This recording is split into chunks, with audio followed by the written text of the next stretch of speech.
With Charles Davis, as always, I'm Brandon Gaudin. Charles, you talk about storylines in this one. I think it begins and ends with our two quarterbacks, certainly two of the best in the business. And nowadays, I don't think you can get by for long periods of time without a top-flight quarterback. The way the game is played, with all the responsibility he has and how the game flows through him, if he's not on the top of his game, your team's not going to benefit at all.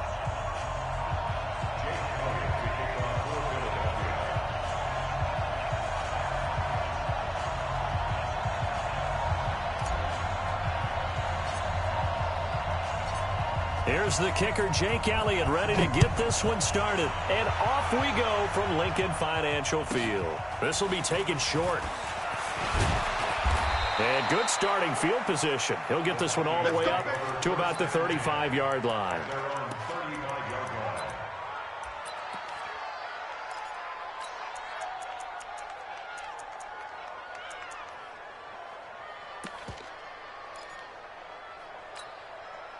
Ball up to the 35 now as they come up on 1st and 10. Now Murray off play action. A bad start there. A big loss on their first play from scrimmage. It's 2nd down. Brandon, if I'm an offensive coordinator and I see an all-out rush like that, I file it away because I'm going to use their aggressiveness against them as this game goes on. I'm going to hit them with a screen soon. Protection certainly going to need to be a bit better here on 2nd and 16. Eluding the pressure right. He's going to take off with it. Murray fighting. Lost the football. On plays like this where the ball comes free, it's often unusual for the team that lost it to get it back because this is a quarterback. The ball gets away from him. Everyone else is trying to execute what they're supposed to do on offense. They're usually looking in the other direction, downfield, or have moved away from him. In this case, though, a teammate is able to come up with the ball.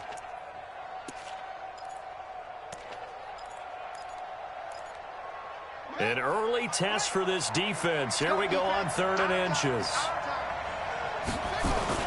Now Murray, he bootlegs it. And he's going to go down. They sack him back at the 42. Fletcher Cox, the former Mississippi State Bulldog, ringing the cowbell there on the sack. So on now is the Clemson man, Bradley Pinion, to punt this one away. And look here, it's an opening drive fake. And nowhere to go. He's going to be stopped behind the line. A little trickeration there, but it doesn't fool this defense. And the Eagles are going to take over in great field position.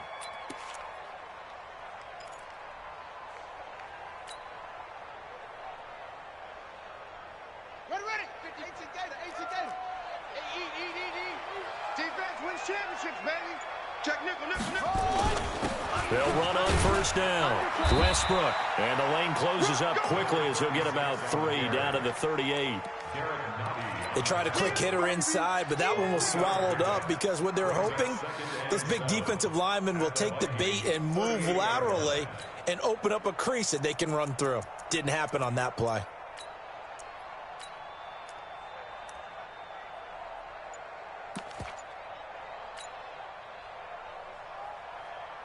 Three yards on that last carry. Here's 2nd and 7.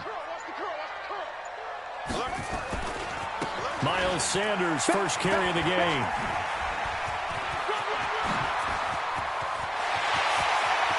And he'll take it into the end zone for an Eagles touchdown. Miles Sanders, 38 yards, as his guys are able to strike first here in this opening quarter.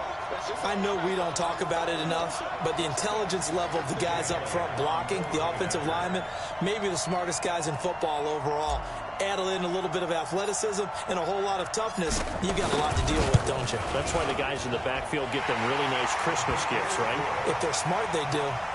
Elliott good on the extra point, and that makes the score 7-0.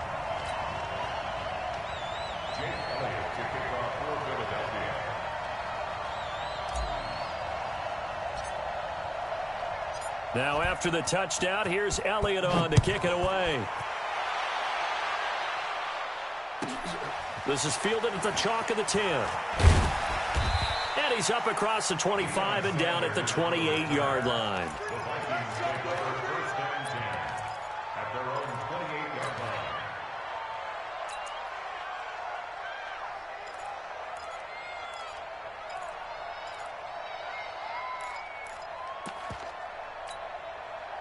Here are the Vikings now to start their next drive.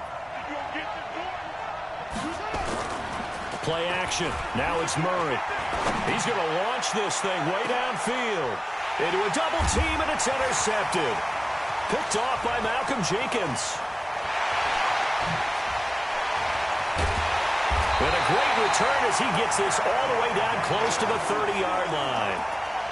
The rookie was trying to push it downfield, but the safety bit him. And he'll learn that you have to hold the safety. And you do that with your head movement, your eyes, sometimes your shoulders. Hold the safety so that you can get back to the throw that you really want to make. He got so excited thinking his guy was open that he made it easy for the defensive back to go get the football. Line of scrimmage, the 31 now on 1st and 10. On first down, Westbrook. He'll get the first down and more inside the 20. And he is out of bounds, but first he gets it inside the 10 to the 7. 25 yards the pickup there, and also a first down. Boy, he does it at a high level, doesn't he? Because when I watch him, I think of his vision. Straight ahead, peripheral. Also has that sense of where holes are going to be before they actually open. I think that helps set him apart from many of the other backs in the league. They'll run with Sanders. And he is into the end zone. Touchdown, Philadelphia.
With Charles Davis, as always, I'm Brandon Gaudin. Charles, you talk about storylines in this one. I think it begins and ends with our two quarterbacks, certainly two of the best in the business. And nowadays, I don't think you can get by for long periods of time without a top-flight quarterback. The way the game is played, with all the responsibility he has and how the game flows through him, if he's not on the top of his game, your team's not going to benefit at all.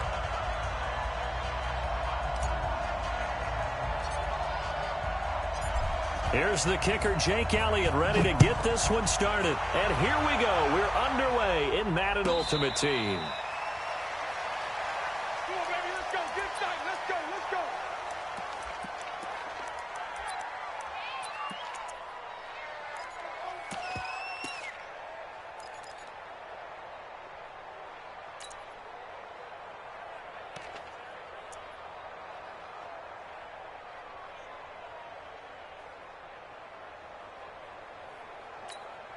On the double. 59. Mike's 59. Now. Here I come again. Here I come. Deep grip. They'll run on first down. Dickerson. 10 yards on the pickup there, and it'll be second down. Now, that was an excellent run. And when you see that happen, that's when you're seeing guys doing their job and then some people doing a little bit more. Offensive linemen and tight ends, they're expected to block. But the wide receivers, all they want to do is catch passes. So when they block on a big-time running play and create extra space, you've got to hit the jackpot there. Look at me. Zipper. On second down now, Dickerson. And able to get this one across the 45 before he's brought down. First down, Giants on a pickup of 14. Well, one unit I know you want to watch is that offensive line. If they keep clearing holes like that, it could be a long night defensively. No doubt about it, because when they are in sync, as we're seeing so far, when that continuity is there, and you can see that they're playing off of each other while controlling the defensive front and linebackers, you're exactly right. It could be a very long night for the defense because someone's going to run for some. And he fires one that's intercepted. Picked off by Dominique Rodgers-Cromartie. And this one will be returned to right around the 38-yard line. Well, certainly not how he wanted to start his night. First throw of the game, an INT. Yeah, it's not easy, but he's got to try and wipe that one away from the memory banks. And let's face it, it's not often a quarterback and a defensive back have a lot in common. But one thing, because they have these individual-type plays, they've got to have short memories, don't they? DB gets beat, wipe it away, quarterback throws a pick, has to do the same thing. So here's a 1st and 10 at the 38. Now a handoff here to his running back. And he'll be taken down, but not before he works it past the 50. It's a gain of 13 and a first down for Philadelphia. Tremendous blocking by the interior of the offensive line. They didn't just gash him there. They blasted a gaping hole for him to gallop through. I think if he comes back to the huddle, he better be giving them a whole lot of credit and thanking them for that much space to rumble. Got it. 59 mark. Check. 59. Crunch style defense. Check out. Running game working. They'll stick with it on first down. And he is met at the line of scrimmage, and he goes down right there. Officially no gain on the play, and it's second down. Looked like he was trying to bounce it outside, but no success. Yeah, sometimes you got to just figure out where you're going to go, and sometimes you just have to take it to another spot. In trying to get it outside, the defensive pursuit was there and just ran him down. Officially nothing on that last run. They'll try again, 2nd and 10. They will run for the first time with Miles Sanders. And not even back to the line of scrimmage this time as they're on him quickly once more. An interesting and intriguing decision there defensively because they kept extra DBs on the field despite seeing the multiple tight end look that came out for the offense. I thought they were going to switch out of it. I didn't know if they felt they didn't have time or what the case was. Well, in any event, the extra speed allowed for great penetration as they stuffed that one behind the line of scrimmage. 5 in the secondary now for the Giants here on 3rd. They just do get the playoff as he'll look to throw. But he's got the hook up here to Deshaun Jackson. And they're going to have another first down as the tackle's made at the Giants' 34-yard line. Nice catch right there. Brings to mind the sentence, when in doubt, find your veterans. He used to laugh back in the day when they would call guys like him crafty veterans. You get up in your 30s, you're still playing receiver, but you're around that long at that position, you're doing something right. Just remember this. When he was young, he thought the crafty veteran was simply a guy who couldn't run anymore. Now he understands a little bit better. So the drive takes him into Giants territory now. 1st and 10 at the 34. And a short gain down to about the 33. Just a yard on the first down carry, so it's 2nd and 9. They tried a quick hitter inside, but that one was swallowed up because what they're hoping, those big defensive linemen will take the bait and move laterally and open up a crease that they can run through. Didn't happen on that play.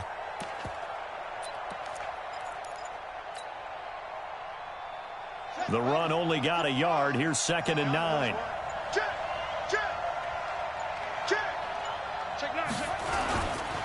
Now a give right side. Westbrook.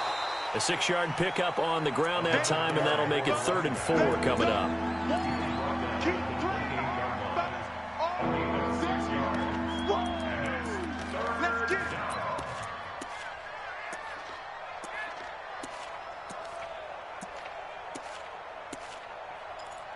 No score after 1 on EA Sports.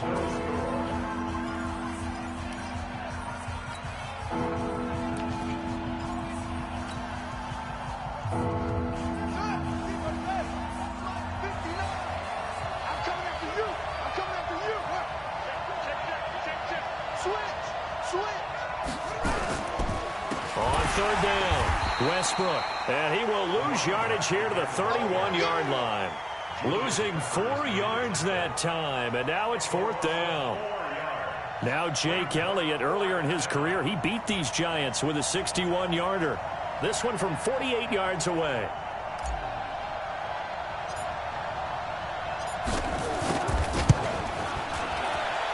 And this will split the uprights. It's right down the middle. And the Eagles, they take a 3-0 lead. So still no touchdowns in the first half, but we do have some action on the scoreboard with the field goal. So maybe now the mentality changes in this game because anytime you can get to the red zone, and if you don't come away with 6 points, you feel like it's a disappointment. In a game like this one, being able to kick field goals means you're right there, and then you're just looking for that big break to take you over the top. And he'll be brought down at the 23, make it the 24-yard line.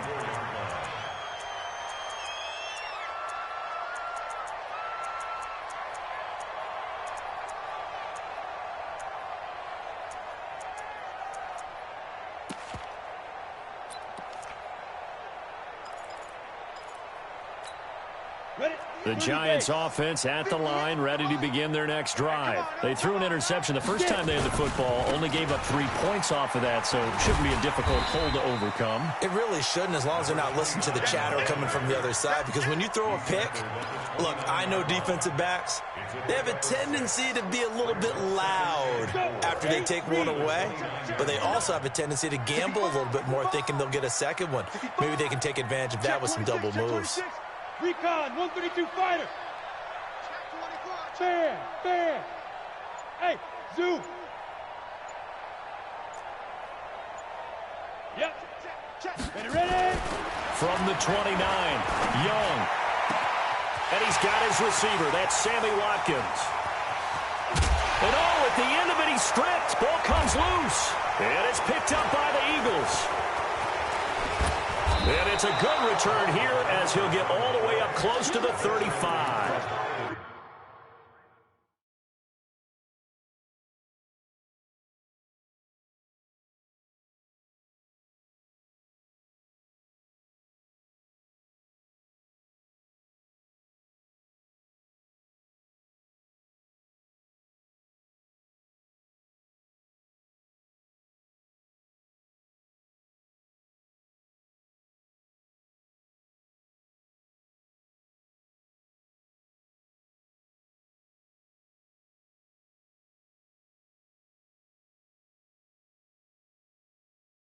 So the big gain through the air, but scratch it all off because he could not hang on to the football. And you have to like what they did on defense here. They didn't give up on the play. Big yardage given up, but they still battled all the way to the end and helped force a turnover. Here we go.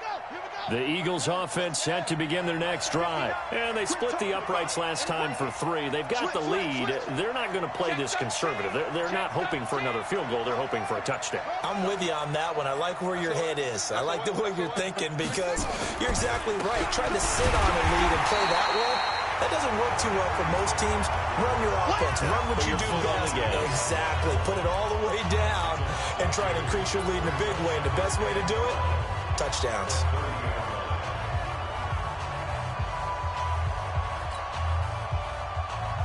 The opening play of the drive goes backwards. Now they'll come up on 2nd and 12.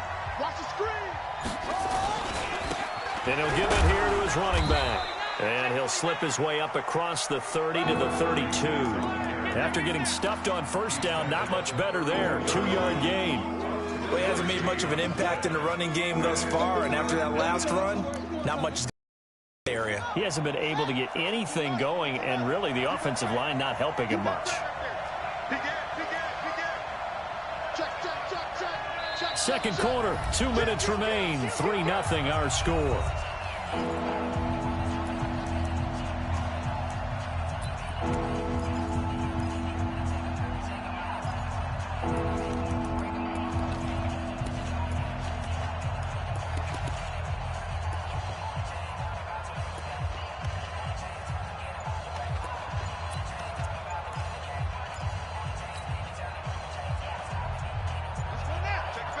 We remind you that coming up at halftime, we'll take you to Orlando and Jonathan Coachman. Coach will have highlights and analysis of this first half, one that's featured no touchdowns as of yet on either side. So his job's a little bit easier for this halftime report. Need to give the coach some highlights here. Yes, we do.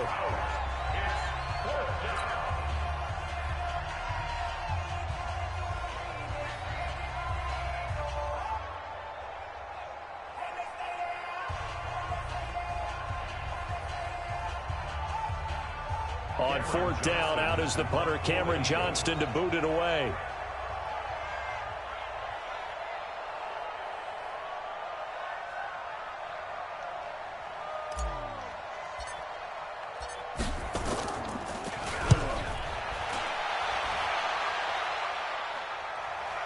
And a fair catch signaled for and taken just outside the 20-yard line. A 41-yard punt there with no return. And it'll be Giant football, 1st and 10.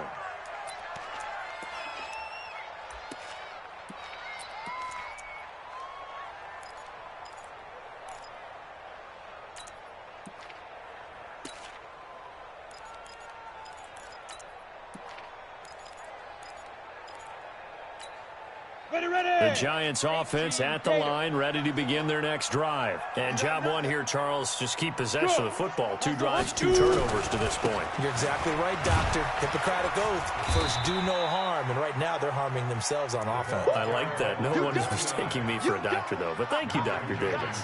2 yards on the carry there. It'll be 2nd down. The last run good for 2. Here's 2nd and 8. Rip right. On your team. Greystone, travel. 59, Mike. Go. Check, 59. I got wide. They'll try the left side. Dickerson. And he's taken down, but able to slip across the 35. It's a gain of 11 and a Giant first down. Absolutely love the run right there. This guy's known for his quickness, but also for his speed, and he's able to get to the second level almost before you blink if you give him any type of blocking. Always talk about slot receivers, and they're usually known as quicker than fast. In this case, we've got a guy who's quick and fast, and he used it to great advantage. 64, weak. Check. Mike, check. 59. Hey, high 7. Hey, Mike. Young on first down. Got a man. It's Randy Moss, complete. And he is taken down deep in Philadelphia territory. A big play there just before halftime. 54 yards. A real field flipper there as all of a sudden they've got a first down in the red zone. 80 weapon.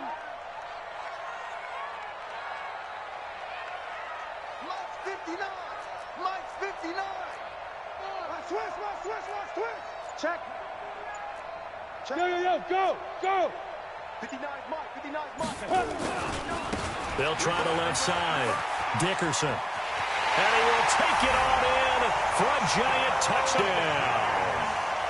A great play there as the first half is winding down. And the Giants have taken the lead. Vinatieri able to tack on the PAT. And that makes it a 7-3 lead.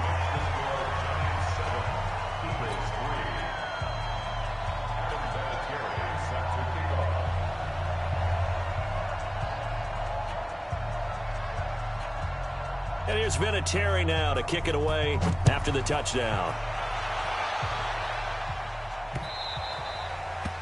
The Eagles take over first and 10 at their own 25-yard line.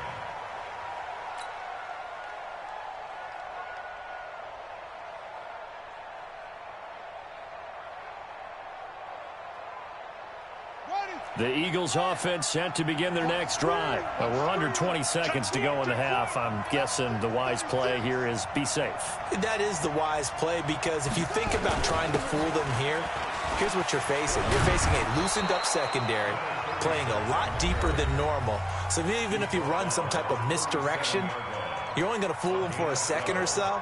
And guess what? They're so deep, they're really not going to be out of position. Take the knee, get to the locker room. Line of scrimmage, the 37 on 1st and 10. Mike, check. Now Cunningham. And now he'll turn, and off his back foot, he'll heave this deep. And that will be incomplete. Would have been a big hitter if they had connected. Instead, it's second down. Line of scrimmage, again the 37 as they line up 2nd and 10. He's checking. Crash. The final shot before break. Cunningham. And with just 1 second remaining in the first half, they'll call the timeout.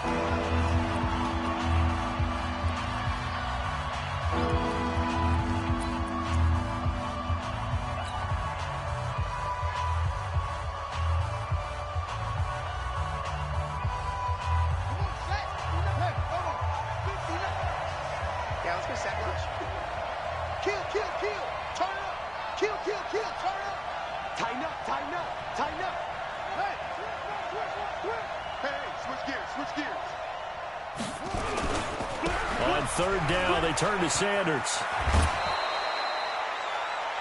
Time for a break. We've hit halftime. 2 quarters down, 2 still remain. We step aside. This is the NFL on EA Sports. All right, Coach, thank you, and we welcome everyone back for quarter number 3. Both teams appear ready for the fight ahead, and we resume action here in quarter number 3. And a fair catch signaled for and taken successfully.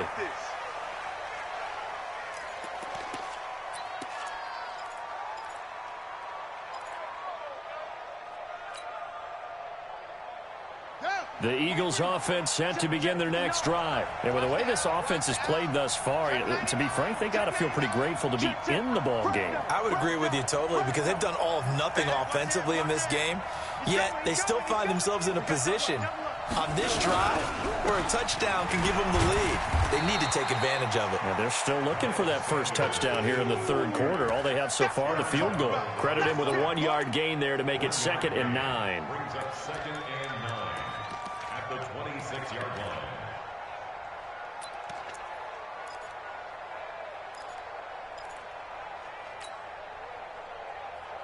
Here's 2nd and 9, just a yard on that last run.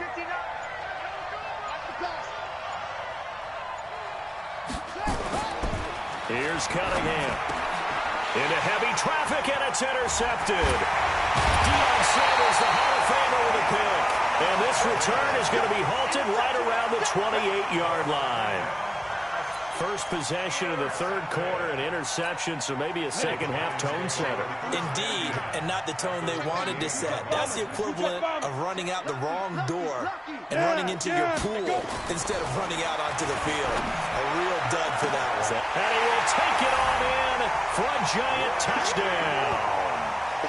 Randy Moss, 28 yards. And the Giants use the short field to their advantage as they cash in for 6. When we draw up defenses on the board, we do account for every receiver. But on that particular play, somehow he was wide open, became an easy touchdown pass. Vinatieri connecting on the extra point, and that pushes the lead up to 11. And here's Vinatieri now to kick it away after the touchdown.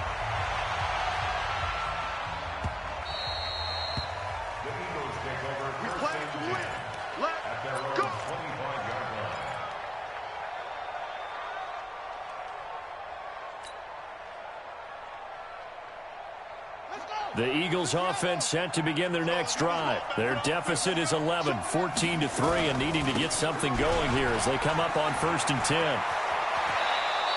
12 yards is the pickup. Good for an Eagle first down. You know, despite the scoreline, I think they've got to like where they are here. They're on the road and just one big play away from getting right back in this game. I'm going to follow right along with you because the spot they're in now is a credit to their defense. They've kept them in it by making the play. Nowhere to escape, and he goes down.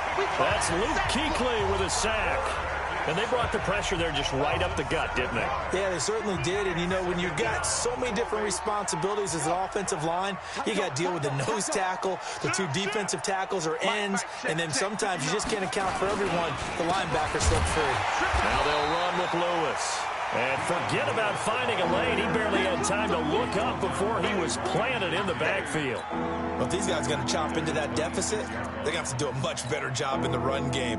Caught behind the line of scrimmage, no yardage to be found.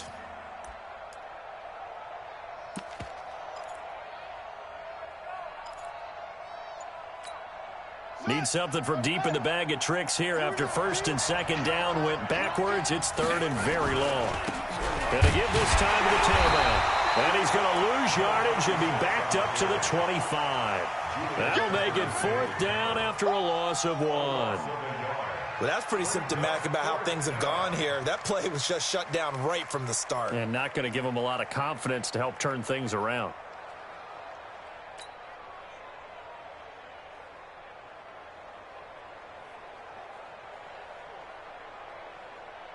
Here's Cameron Johnston now as he'll kick it away for the 2nd time. His first punt, 45 yards. This looks good as well. And this will be down just inside the 30-yard line.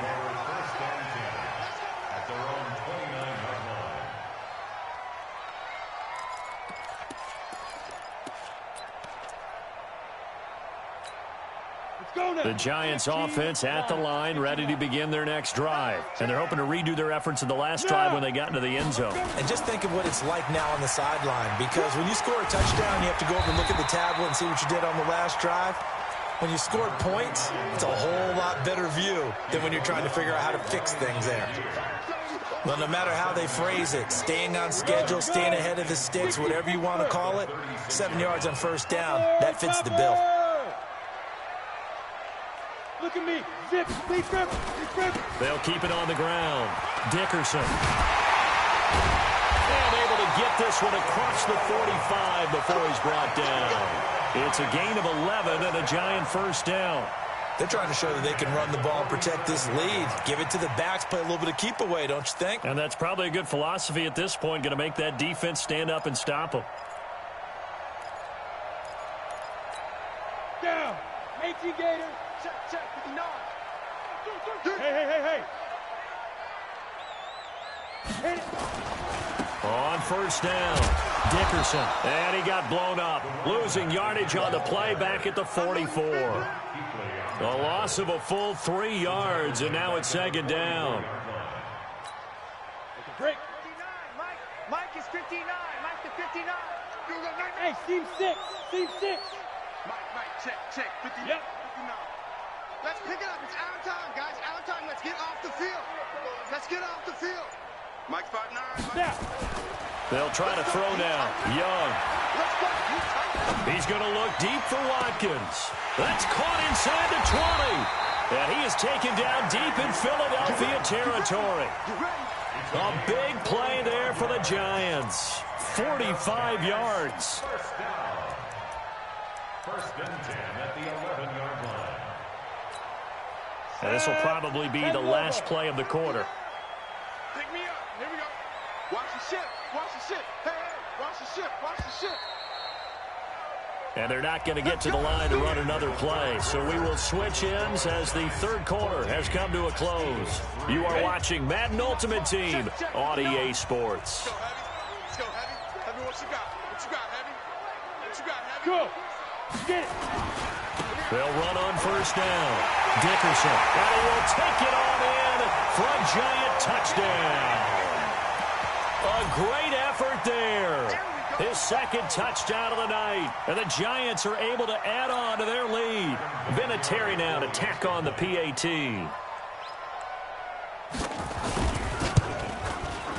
And it's 21-3.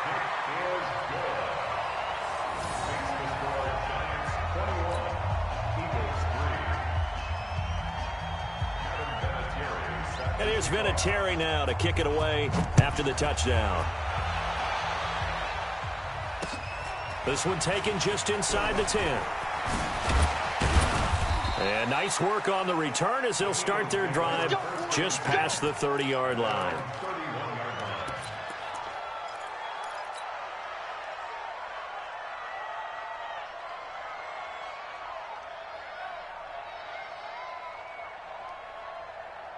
The Eagles offense set to begin their next drive. These guys had to punt last time. It has not been a very fruitful game offensively thus far. They haven't even made a trip to the red zone. And I know that everyone's going crazy on that sideline because that drives you berserk to come. Rush coming, and he's taken down. Ryan Shazier got in that time, the first-round pick of 2014.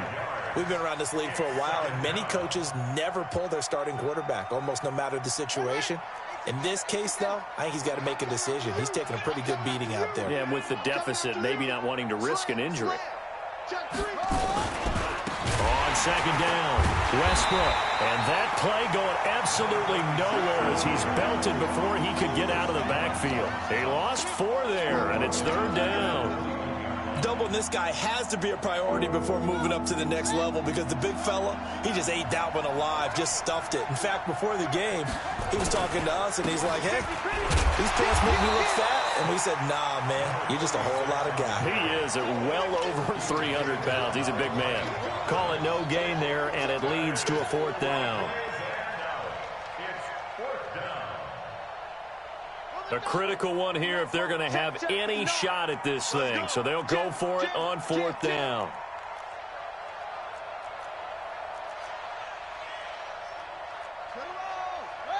Mike is 59. Mike is 59. Come on. You better bring it. Mike. On fourth down, Cunningham. Into heavy traffic, and it's intercepted. Picked off by the former Eagle, Brian Dawkins. And this one will be brought back to the 22. Well, this defensive pressure has been constant all game long. The pass rush, the coverage, they've all been excellent, and now they'll tack on an interception here as this one continues to slip just further and further out of hand. Wide, get wide. Go. Roy. Ready? On first down, Dickerson breaks the tackle, now Allen, and he will take it on in for a Giant touchdown. 22 yards. And the Giants use the short field to their advantage as they cash in for 6. Vinatieri able to tack on the PAT, and they open the lead up now to 25.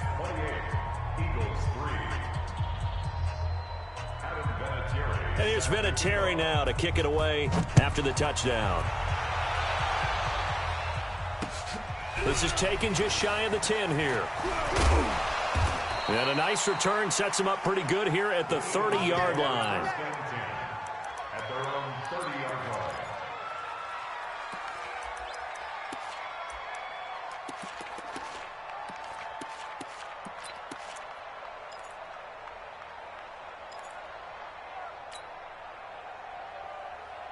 Ready. The Eagles offense set to begin their next drive. And following the interception, just any interception, are you a little bit more cautious when you start that next drive, or no, you just throw that out the window? I think you are. I don't think that there's any way you can run back out there and go, totally didn't affect me. Let's just go ahead and be loose with the football again. You're going to take care of it, but you have to be careful about being too cautious because now you can't run any offense at all. Still want to attack. We'll see how they attack them here. So 1st and 10 now from the 30. Trying to shake off the interception. He'll look to throw. And it's knocked away and incomplete. Terrell Owens, the intended receiver. And it's 2nd down. Just nothing there again. He's been sacked multiple times. We've seen the interceptions, of course. He's really been through the ringer, hasn't he? And what we've seen is a defense that's well coordinated. The front and the back really in sync. The front putting on the pressure. The backside being ball hawks and picking passes off. Calling a loss of 2 on the play. And they'll be facing a 3rd and 12. They don't need to run another play here before the 2-minute warning. Let's see if they do. Under a heavy rush, and down he goes. Julius Peppers, yes, he still has it. Give him the sack. Here's Cameron Johnston now as the drive goes backwards, so he's on to punt it away. Just 2 minutes remaining here in the 4th quarter of what has been a one-sided affair. So it's Eagle football here as we get you reset. And let's see what they've come up with offensively after having time to talk it over. And he puts a little something extra into this one, by far his best of the night. Now Sanders. Good blocking there, nearly sprung him. As it is, it'll go as a 19-yard return. And possession will switch hands, 1st and 10. The Giants offense at the line, ready to begin their next drive. And a few kneel downs should come very close to finishing this one off, depending on whether or not we see any defensive timeouts. They still have 2, but using them would just be prolonging what's really already been decided. 3 yards on the pickup there, and it'll be 2nd down. Brings up 2nd and 7 at the 37-yard line. They'll keep it on the ground. Dickerson. And this winds up a gain of 4 to the 41. That's it. That's what you want. Straight ahead positive gain. Just keep that clock ticking. It's a gain of 4. Brings up 3rd and 3. Ready? 70, Indy. I'm coming after you. I'm coming after you. Check 3, check 3, check 3. Hey, 5. On 3rd down, Dickerson. Shedding through the defense. And he'll work it across midfield inside the 45. It's a Giant 1st down on a gain of 16. He's still rumbling, isn't he? Still looking fresh in this one despite the heavy workload. But you and I both know, well-conditioned, and he did tell us that he thrives on being at his peak late in ball games. Go. They'll run on 1st down. Dickerson. 10 yards, good for a Giant 1st down. Now a 2nd timeout called for by the defense. So a victory here for the men in blue, the New York Giants. And they were buoyed, Charles, by a big second half that put this one on ice. So you get the sense that whatever was said at halftime obviously hit home. I think it's a little bit more than that, though. Obviously, there are words that are said, and, hey, come on, guys, we have to play better. But sometimes it's just sharpening your execution, sharpening your focus, and maybe doing the things you practiced all week without major adjustments, just doing them better. And that got it done in this one. So that'll do it for us. For Charles Davis and all our crew, I'm Brandon Gaudin. You've been watching the NFL on EA Sports. With that, we say good night from East Rutherford.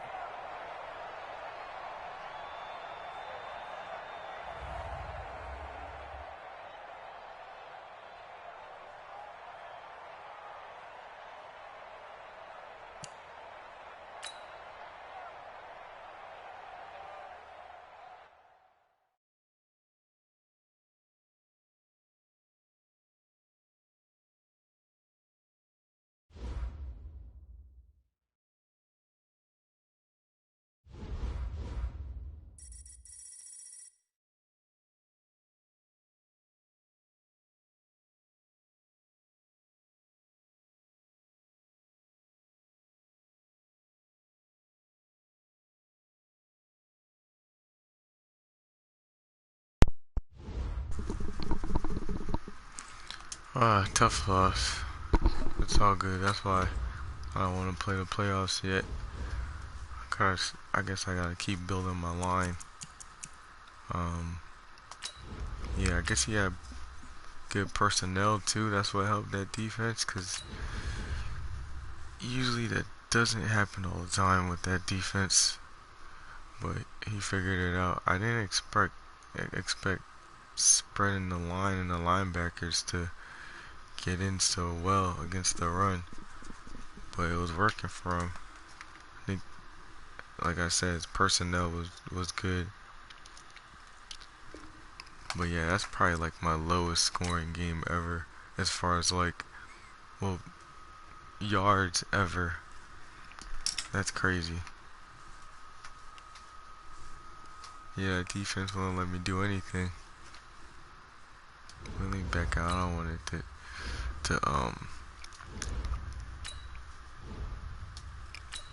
discontinue the game, whatever. But yeah, I'm gonna get another one in. This game should go better, I think.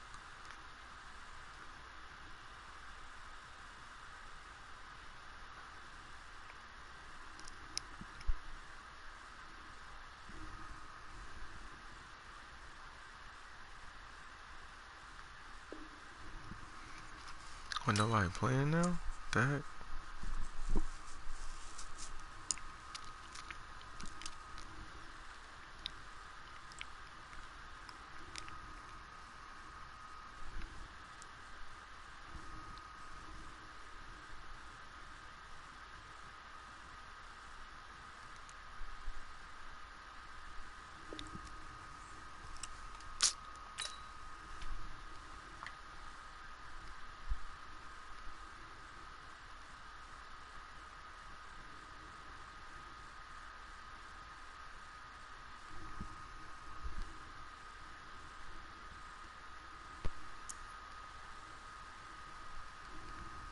There we go.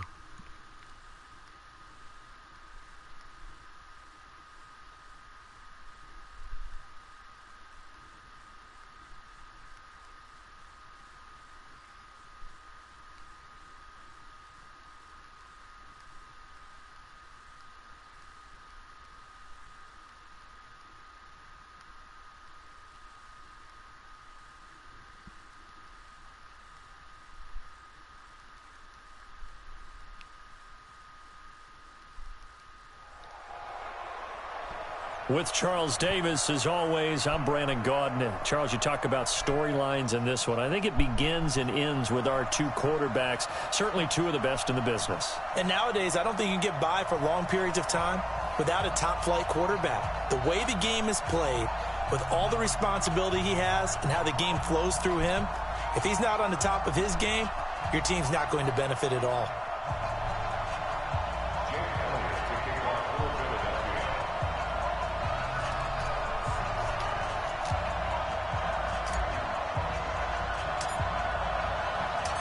Here's the kicker, Jake Elliott, ready to get this one started. And off we go in Madden Ultimate Team.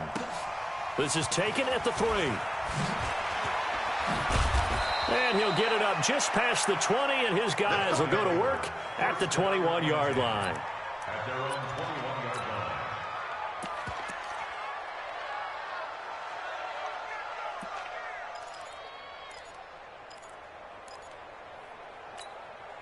Ready. Check, 59. Watch the run. On 1st and 10, here's Murray. Tries to force it to Megatron, and it's intercepted. Picked off by Dominique Rodgers-Cromartie. And the return this time will go out to the 42-yard line. They were looking for Johnson that time. An aggressive play call to start this game. It backfired, but aggressive, no question about that. Is that one of those statement calls? Trying to let you know that they're going to be aggressive right out of the gate, but that one hung up just a little bit too long. He made a nice play on the ball defensively and was able to pick it off. Set, cut. Pittsburgh. Here we go. Now a carry for the shifty Dion Lewis. He's got a first down and more inside the 30. And his first carry, he loses the football. And this is going to go the other way. The defense has it. It's not often that we see big plays end in disaster, and we just absolutely saw it right there. They had something really big cooking on that one. Can you, when you're down near the goal line like that on a big play, do you get maybe a little too careless, a little too desperate for the goal line? I think the last part is exactly right. You get desperate for the goal line, and sometimes you get the ball out of away from your body, or you're trying to extend to get there, or maybe you're just trying so hard that the ball will come out of your hands. In any event, that's a big opportunity lost.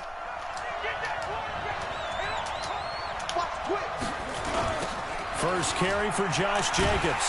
And I don't know if he made it out of the end zone. No signal. Yes, it's a safety.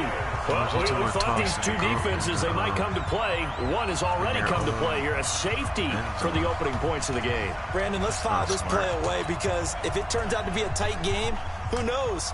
This could wind up being the difference. And remember, following the safety, you give the football up as well. And they free kick it from the 20 now. That return gets all the way to midfield, so we know the field position is absolutely flipped at this point. If I'm the defensive coordinator, I might think about blitzing right now to try and take field position back. They've got good starting field position as they come up here 1st and 10, right at the 50-yard line. Now a handoff here to his running back. And he's going to get a solid gain of 9 before being brought down. 2nd and right at a yard. A nice run here early on. It doesn't take a great play caller to realize you want to establish a guy of his caliber with runs like this early, because they will pay dividends as the game progresses. The previous run, good for 9. Here's 2nd and a yard.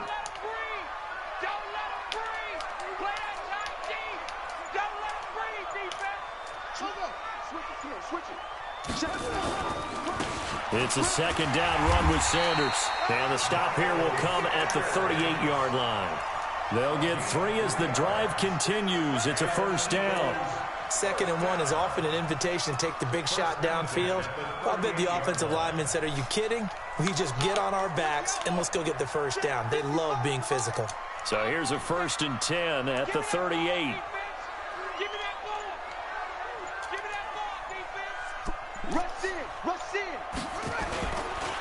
They run the counter. Westbrook. Just a yard on the pickup there, and it'll bring up a 2nd and 9. What's he doing?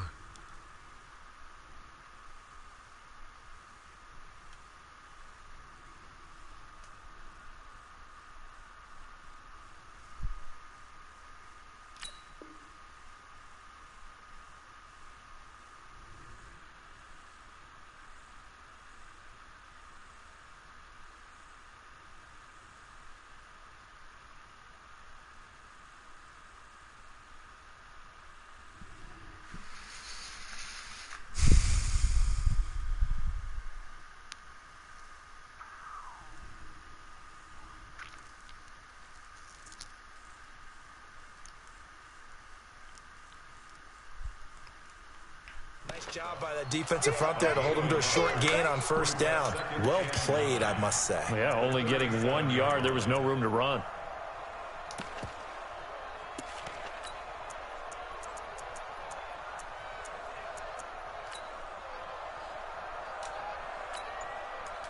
Oh, snap. Messed up. I still didn't get to set it up. Crap. Got him almost a touchdown earlier anyway.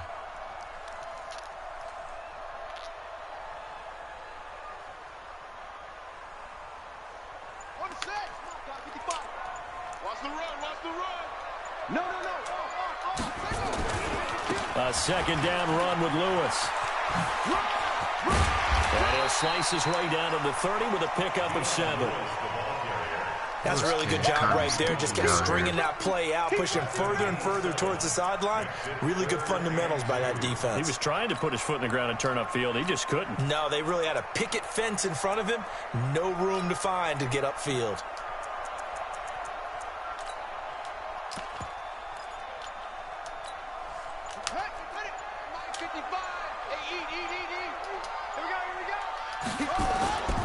They'll try to run for it. Lewis. And they're going to mark him down short, maybe by about a yard, if that. He needed 2. He got 1, and that's going to leave him with 4th down and a yard. Go for it. Well, they'll say no to the 46-yard field goal try. They're going to go for it. On 4th down, Cunningham. And they're going to try the screen. It's complete. It's an Eagles first down on a gain of 11. Well, the field goal attempt was well in hand. They had that, but they decided to go for it anyway. Extreme confidence, it looks like. Yeah, but I bet the defense is going to remember this one, right? They kind of rubbed their nose in it.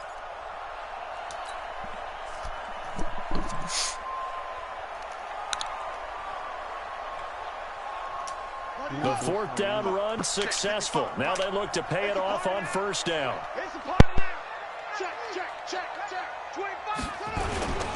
Now Lewis here on 1st down.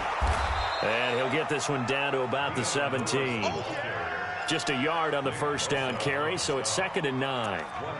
And this is why aggressive defensive coordinators love to blitz. It wreaks havoc because they end up taking their attention to the blitzers, freed up the D lineman to make the play.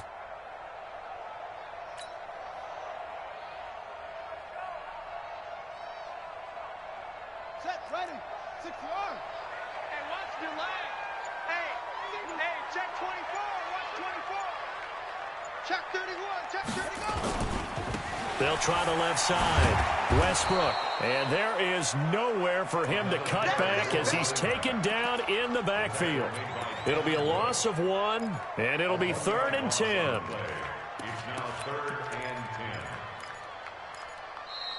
10. We are in for a good one as we're through 1 on EA Sports.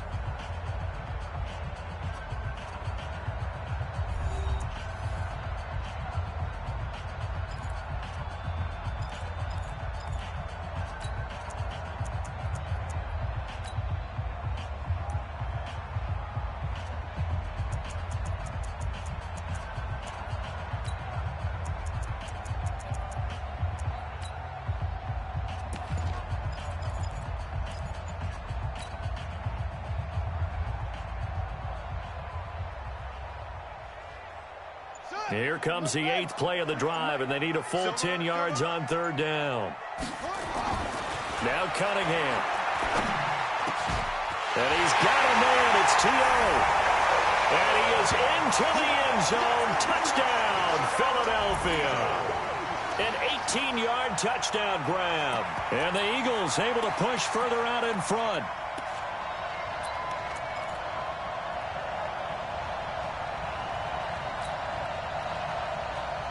Doug Peterson says, let's go for 2 here.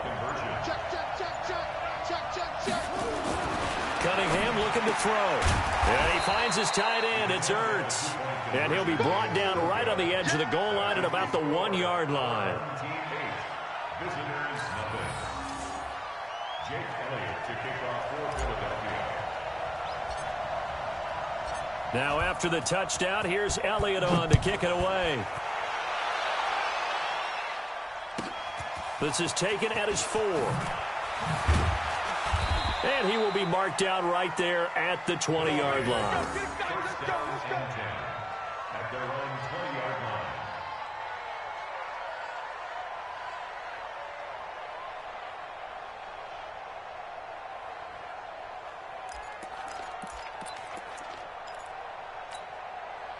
The offense now at the line, ready for their next drive. They've shown very little offensively to this point. Well, neither team has, really. They come up here now, 1st down.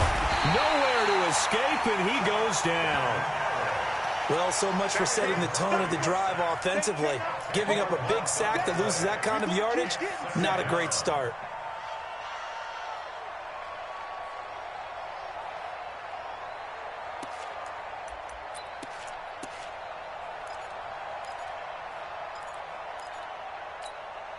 So now 20 yards to go on 2nd down after the sack. Work to be done. On 2nd down, Jacobs. And he is met in his tracks behind the line of scrimmage. That backs him up 1 yard and brings up 3rd down. That's a really alert defense there because they saw the heavy look come in from the offense, countered it with extra linebackers who brought a little bit of speed and heft, and able to really make a big-time play for their defense. Need something from deep in the bag of tricks here after first and second down went backwards. It's third and very long. On third down, here comes Jacobs. So he got free of one tackle but couldn't do a whole lot else. Just a 2-yard pickup, and that should necessitate a call for the punt team here on fourth down.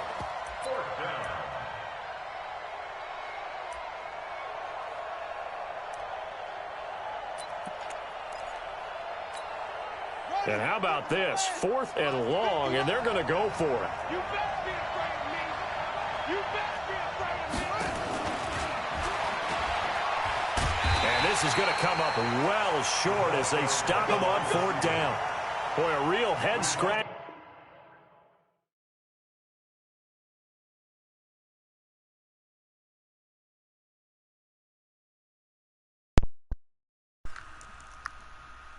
Yo, what was wrong with that dude? Come on, man.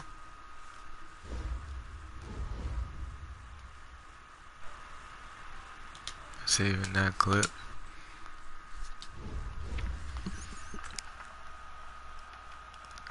He was telling me to stop running. Well, you couldn't stop it. That's not my fault. If something's working for you on offense, you keep doing it until they stop it. That's just how it is. But yeah, Raiders 75. Well, I should say Raiders 7528. That's crazy. NFL 2K, I'm so hyped. It's been 14 years since I played a football game. What? Oh, so you didn't bother playing with Madden? Dang, that's crazy. Yeah, man, when that 2K come out, I'm gonna get that, and I'm gonna be playing that. I'm gonna be playing Madden in that, or if it ends up being way better than Madden, then I'll switch. So, but thanks for coming into the stream. Don't know how you found me. I feel like everybody that comes into the stream just for finding me, reward yourself by subscribing, because I don't think it's easy to find me. I don't know. Was it easy to find me? Let me know how you find me. Was it recommended to you? Did it pop up on your feed? I always wonder how people find this page. Very interesting.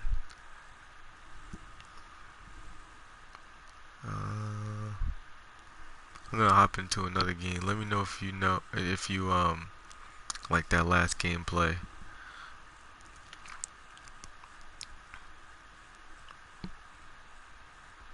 You gotta let me know. I wanna know what's going on with y'all.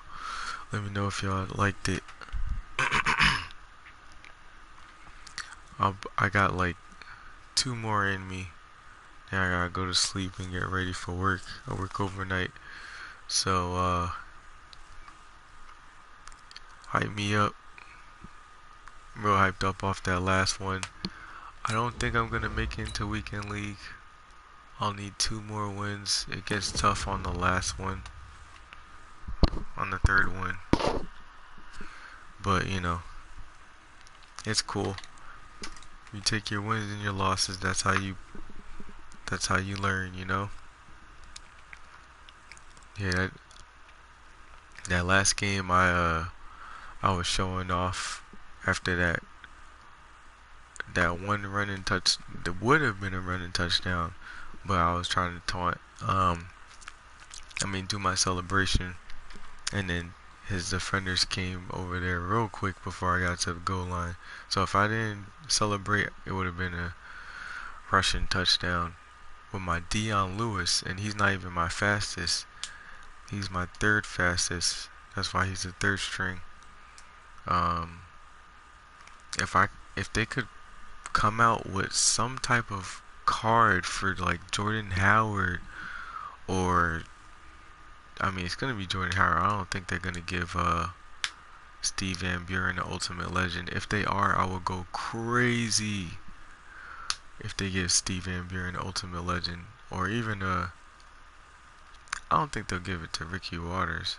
It's definitely gonna be Steve Van Buren if they give him one. But most likely we'll get a Randall Cunningham Ultimate Legend or Reggie White. Most likely, I'll say Reggie White is the first candidate. Second candidate, Randall Cunningham. And I think so far it's been people who's been in the game, but I can't say that because Kevin Green wasn't in the game before Ultimate Legend, was he? Did he have a Legend card? Let me know if he had a Legend card before the Ultimate Legend. If he didn't, then if that's the case, Eagles could possibly get another corner, Eric Allen, so that would be nice because we need some corners. I mean, my corners are good. It's just DRC is a little slow, but he's decent. He can get exposed, but he's decent. But I made an investment in this team, so I mean, I could have put like a corner in there, a random good corner. I still have Stephon Gilmore, but you know, I'm trying to rock it with the team. Matter of fact, do I still have? I think I took out the slot receivers that I had that were other receiver, not slot receivers, slot corners that were. Oh, nice! I got a quick sell. That were other teams that were not Eagles. Dang, let me know if y'all got higher than that, cause I don't get any higher than that. That's my highest, I think. No, I think the most I got was like 50K. That was once though.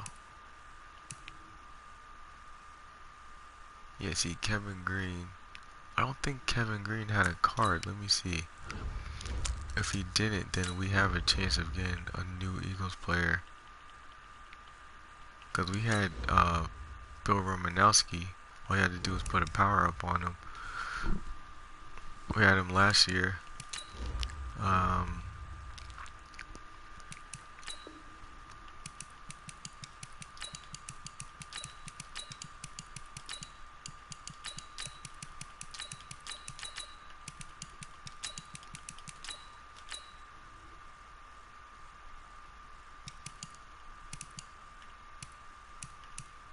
There's pieces, power up.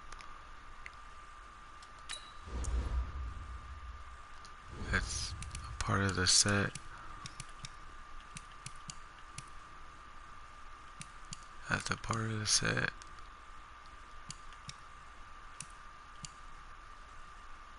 Oh, okay, so he did have a Legends card. So that means they're just adding to. They're pretty much just adding to whoever, like, whatever Legends they had out is getting a new Legends card. It's just like upgrading them. So I think Reggie White is going to get a card. I think so. And then Lawrence Tiller will get a card too. Definitely he's going to get a card. Lawrence Tiller's going to get a card. Reggie White. I mean, it would be nice to get Randall Cunningham. I have to power my Randall Cunningham up.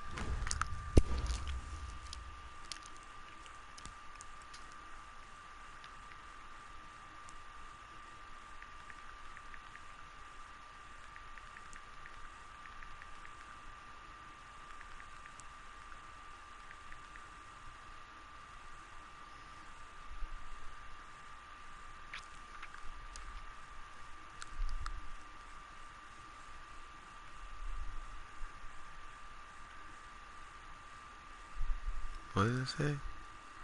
Limited time goes vacant. Last night's. Also server crash. Yeah, it did. Cause it kept messing up. The server did crash. I don't know if that happened to y'all.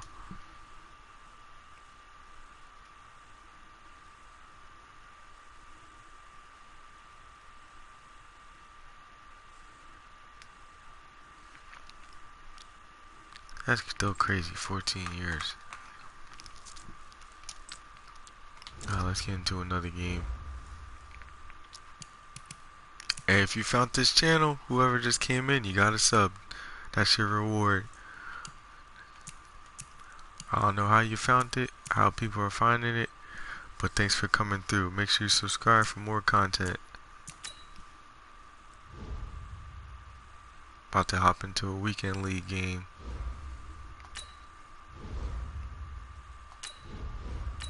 Trying to get my entry. Guess I didn't do enough challenges or something.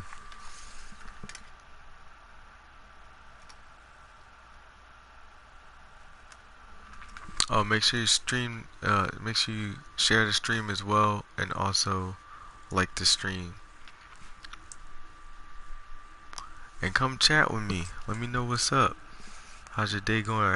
Are you having a good day? Or getting up late? Starting your day? Oh, don't do this to me, EA. This thing back out, cause I ain't trying to take no chances.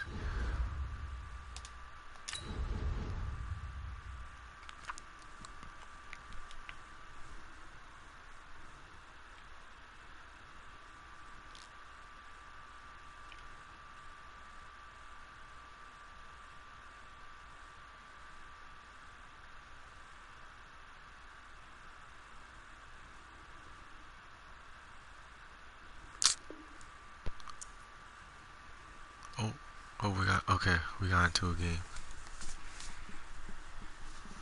Hey, whoever just came in, if you found the channel, you gotta subscribe.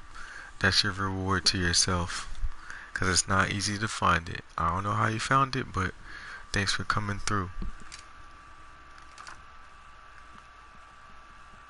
Subscribe for more content. I do tips and tricks and gameplay videos and live streams. So if you don't want to miss out, make sure you subscribe. With Charles Davis, as always, I'm Brandon Gaudin. And Charles, you talk about storylines in this one. I think it begins and ends with our two quarterbacks. Certainly two of the best in the business. And nowadays, I don't think you can get by for long periods of time without a top-flight quarterback. The way the game is played, players like with that, all the responsibility he has and how the game flows through him, if he's not on the top of his game, your team's not going to benefit at all. Here's the kicker, Jake Elliott, ready to get this one started. And here we go. We're underway in Madden Ultimate Team. This will be fielded at the 8. And he'll get it up to about the 26-yard line, just across the 25. X factors, so.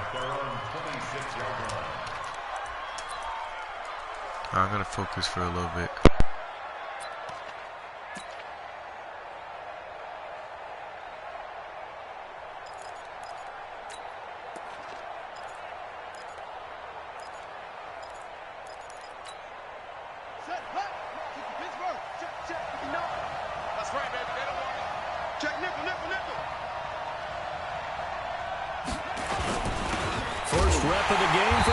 Jacobs. It'll go as a loss of a yard on the game's first play. Second down. After the loss to start out, here's 2nd and 11. Now Murray throwing on 2nd down. The first catch of the game for George Kittle. And they worked this well upfield across the 45. Last play they got stuffed at the line. Different story here, over 20 yards.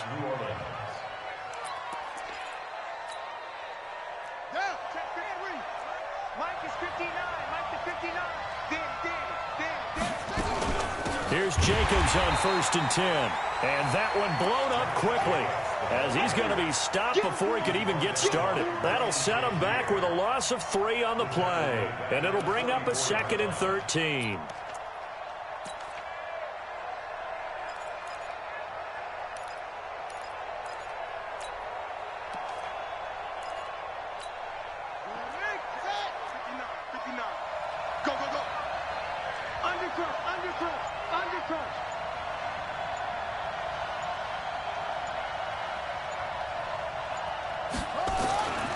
On second down, here's Murray. Into heavy traffic, and it's intercepted. Picked off by Dominique Rodgers-Cromartie. And his guys are going to take over at the 39-yard line. At their own 39-yard line.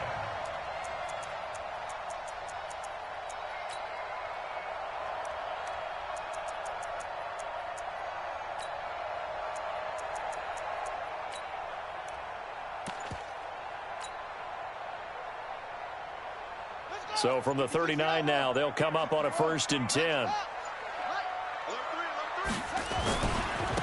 It'll be Sanders to begin the drive. And that play went nowhere. Losing yardage. It'll be back at the 36. That'll set them back with a loss of 3 on the play. And that'll make this a 2nd and 13. Here we go. Not a whoop. Watch it, five. Bring it. Watch that. Deuce.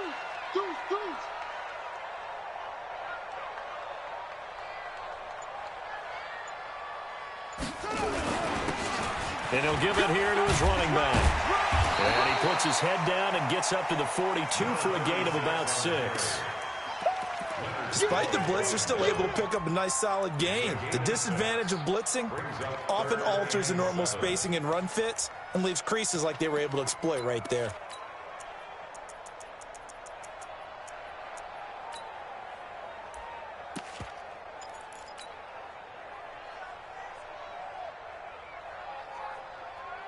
And for the Saints here on 3rd down, an extra defensive back on the field.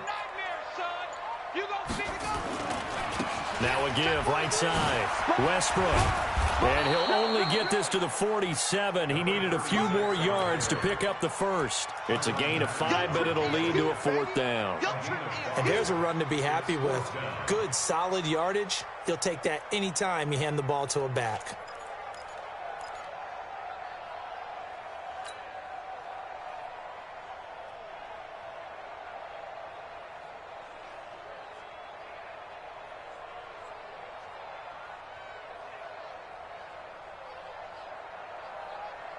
And how about the call here? They need 2 yards in their own territory on 4th down, and they're going to go for it. They're going to try and throw. Blitz coming, and down he goes. Josh Allen, and that will force a turnover on downs. So they give it up just on their side of midfield, and, yeah, I mean, a surprising decision there to go for that.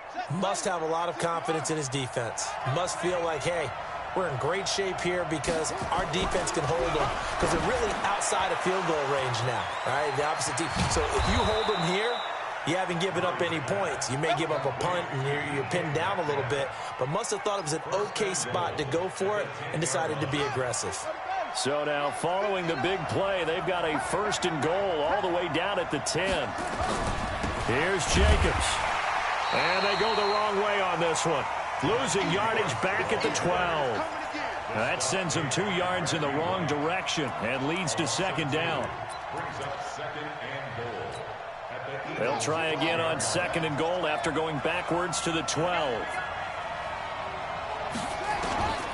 2nd down, Murray sets to throw. And he'll go down. Brought down at the 20-yard line.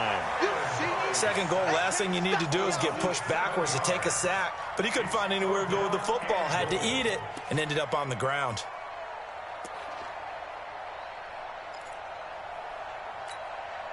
And now they're looking for 19 yards here on 3rd down following 2 negative plays.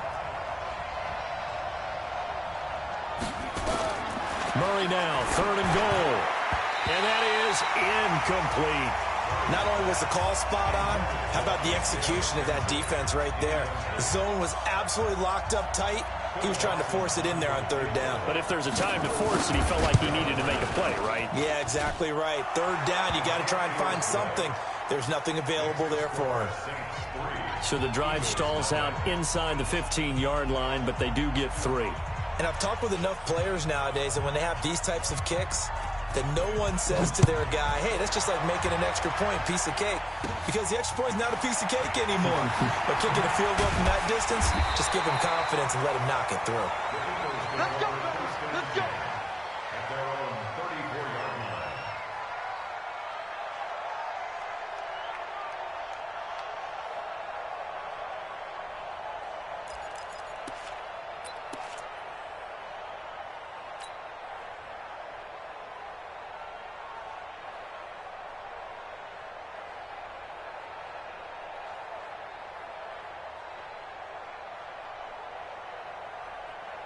Already at the line, this Philly offense set to go. And on that last drive, went for it on fourth, turned it over. A good job by their defense, though. They held them to 3, but this offense, they've got to be a little bit better, a little bit more careful here. And sometimes when you see these calls on fourth down, when they decide to go for it, it's not necessarily the coach saying, I believe in my offense. Sometimes the coach saying, I believe in my defense. I can afford to go for it here, because if we don't get it, I don't think we'll give up more than 3. And that's exactly what happened there. You think that factored in? I do. I think that he had that in his mind going into the game, that I'm going to be aggressive on offense because I know I've got a defense that can hold up their end. So they'll come up after the gain of 7 on a 2nd and 3. And to give this time to the tailback. And he'll be taken down, but not before he works it past the 50. 12 yards is the pickup. Good for an Eagle first down. First and 10 at the 48-yard line. Check 50. Check 50. Right slow. Drive on. Shift. Watch the shift. Out, out, out, out. On first down, Westbrook. And they'll get this just to the 47. 1-yard gain. But we just saw a great example of what we talked about with his coach prior to the game. He's definitely one of the better linebackers at reading a play and flowing to make the stop before it turns into something big.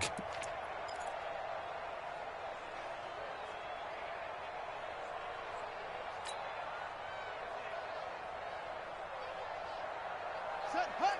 Take the Pittsburgh. Hey, eat. Come to my world. We want it. Come to my world. On second down now, Westbrook.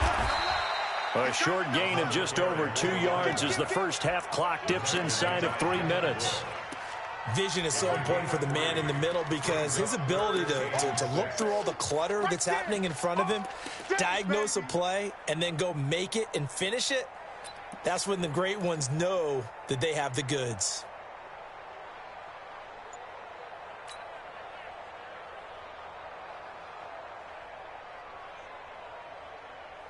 They'll need to get this to the 38. That's where the first down marker is here on third. Now a handoff here to his running back. And he'll get this to the 40, but that's still going to be a few yards short of the first down. Call it a gain of 4, and it'll bring up fourth down. But this was just simply excellent defense. On this third down, they had to be alert for the possibility of a pass, but that didn't stop them at all from understanding what was going on when they decided to run the football, and they just swarmed and stuffed them for almost no gain. Second quarter, 2 minutes remain. 3-0 our score.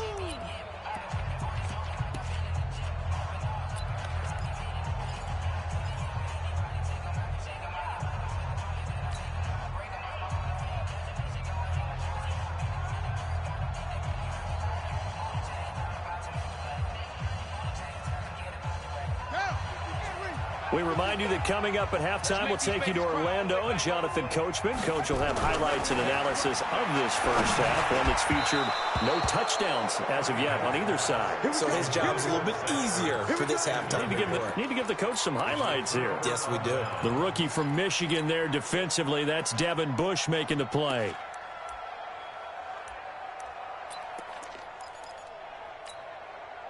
The Saints offense on the field, ready to get their drive started. They've shown precious little here offensively thus far as they try again with a first down now. And now a throw here secured by his running back out of the backfield. And he'll work it across midfield inside the 45. It'll be a Saints first down on a gain of 16 yards. Murray now on first down. And incomplete, an excellent play downfield. Should have been picked off, really. But second down instead.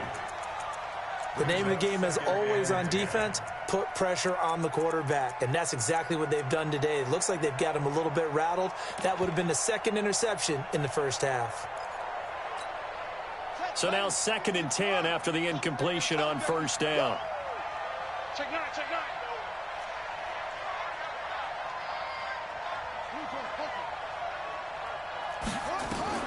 Back to the air on second down, it's Murray. He'll find Metcalf. And he has another first down as he'll get the ball down to the Eagles' 32-yard line. This has to go down as one of the simpler routes in the playbook, but oh so effective.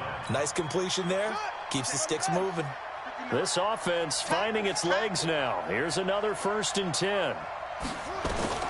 Murray now on 1st down and nearly picked off. Surprising to see a defender of his caliber let it get away, but it does get away and it's 2nd down.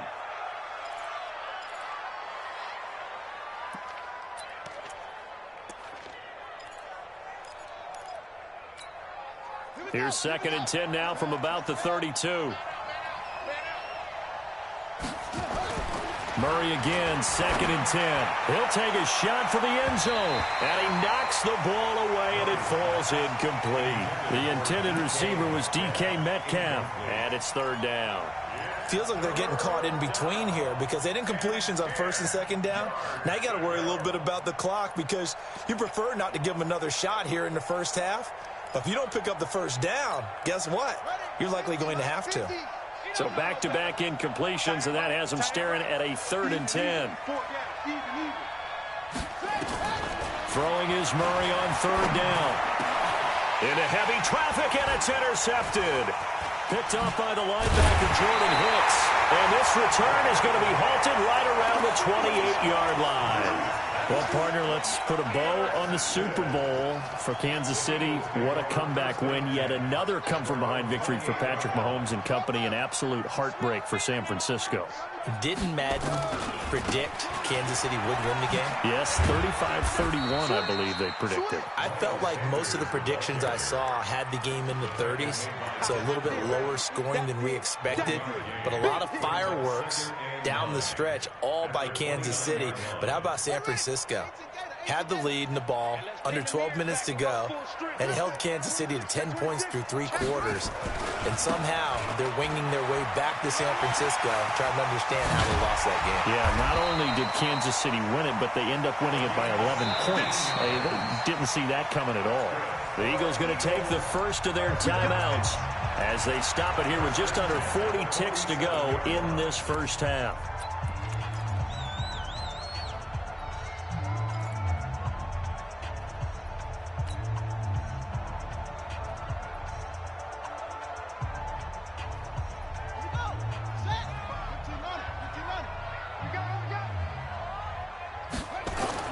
On 1st and 10, Cunningham. And a diving grab. I think he got that, yes. Philadelphia picking up the first on a gain of 15. When you're a player of his stature, you don't just circle the games on your team's calendar. You circle the Pro Bowl. Without a doubt. That's a game that you just figure you're going to be in each and every year. That's because of catches like that. That's why he goes. Now the Eagles will use the 2nd of their timeouts as the clock will stop with 18 seconds to go in the 1st half.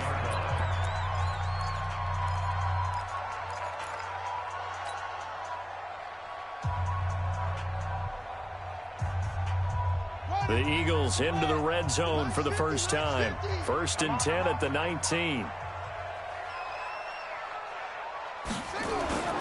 Cunningham. He'll hit Jackson complete. And he'll take it into the end zone for an Eagles touchdown. Deshaun Jackson as the first half is winding down. And the Eagles have taken the lead. On for the extra point, Jake Elliott.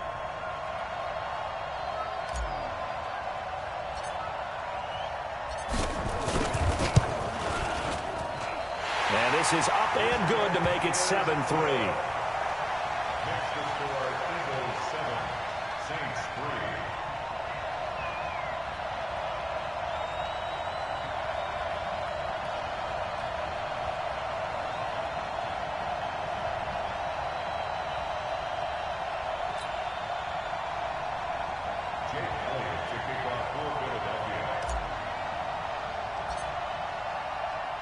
Now after the touchdown, here's Elliott on to kick it away. This fielded a few yards into the end zone. And not wanting to risk anything here late in the half, he'll just take a knee and they'll bring the football out to the 25. How about this? Each touchdown I make, you have to subscribe and like the video.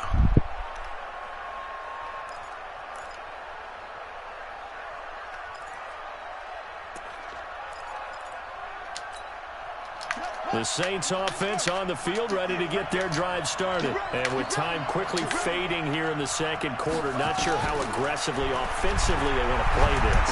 I think we'll find out just how much they trust their guys in this situation if they decide to take a shot. Now a timeout taken. Perhaps a chance for one more quick play and then another timeout if they hurry. We'll see. They'll operate from the 32-yard line here, 2nd and 3. Here's Murray. And this is caught. It's Greg Olsen. And he'll be brought down shy of the 40 at the 38-yard line. And now we won't see a play on first down. We're going to get a timeout instead. And that's going to leave him with just one timeout remaining still in the third quarter. We'll see if that comes back to haunt him. We'll be back.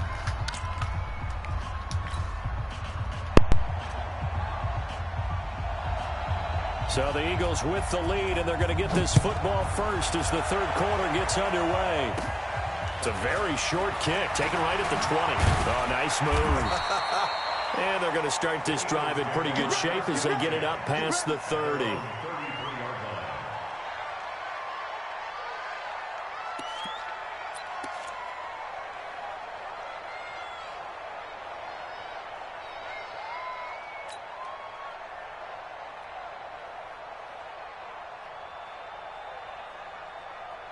The Eagles offense set to begin their next drive. They have the lead. Now they'll be looking for some separation here as we begin the third quarter. I like the way you term that because now I think they go a little bit deeper into their playbook.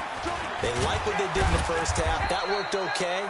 But in order to get the separation that you just talked about, change things up a little bit. Change your tendencies, try and hit them a little bit more with some things they didn't see in the first half. Let's see if they do just that.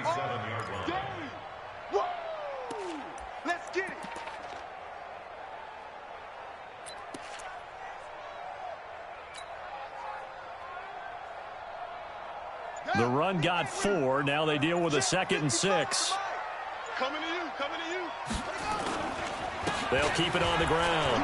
Westbrook. Oh, he's got some breathing room.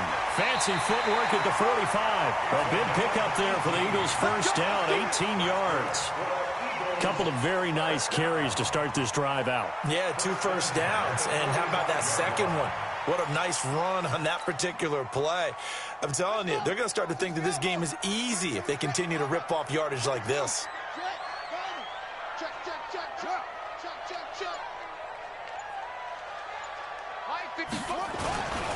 They'll run on first down. Westbrook. And this winds up a gain of 4 to the 41. It's a pickup of 4, and it'll bring up 2nd down. And that last carry puts him right at 100 yards for the game. So how has he done it? Because he's been patient, followed his blocks, let everything develop, and then burst through for big gains.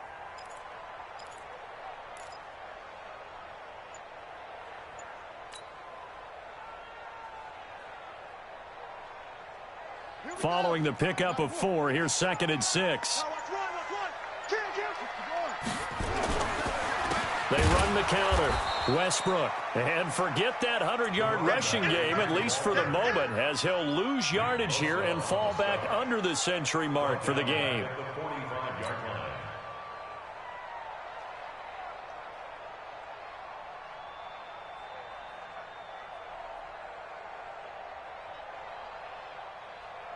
Big play coming up. Here's 3rd and 10. I would expect to see some pressure here. Here I come. Here I come. Here I come. Say. Under 10. 10. On 3rd down, Westbrook. And he's corralled, but not before getting it inside the 35. 12 yards is the pickup. Good for an Eagle first down. Well, that last run makes this a 100-yard night. I've loved the way he's hit the holes. He's been quick, he's been decisive, and he's been a whole lot of fun to watch.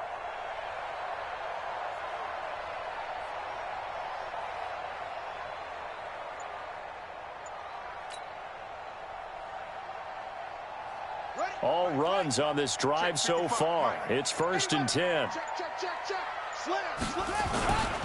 On 1st down, Westbrook. A pickup of about 3 yards as he's taken down at the 31. Oftentimes we praise an offense for their variety of being able to hit people with the run in the pass. But in this game, how about what we're seeing from the safeties? They are all over the field. Doesn't matter if they threw it or if they're trying to run it. I don't think we've ever awarded an MVU, most valuable unit, but you're right. It might go to them in this game. I like that. MVU. Well done. The last run got 3. Now here's 2nd and 7. Check.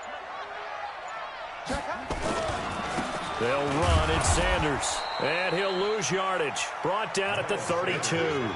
That'll be a loss of a yard, and it leads to a 3rd down.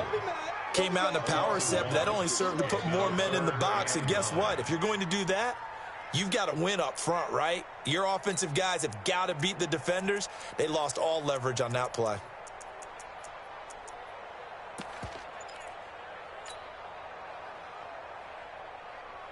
Now play number 7 of this drive, but it's a tough 3rd and 9. And he'll give it here to his running back. And some space here. And he'll take it into the end zone for an Eagles touchdown. A great play there. 32 yards. And the Eagles able to push further out in front.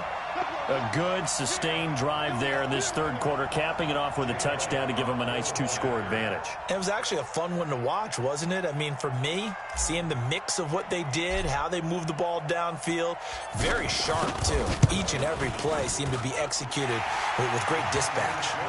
Elliott good with a PAT, and that pushes the lead up to 11.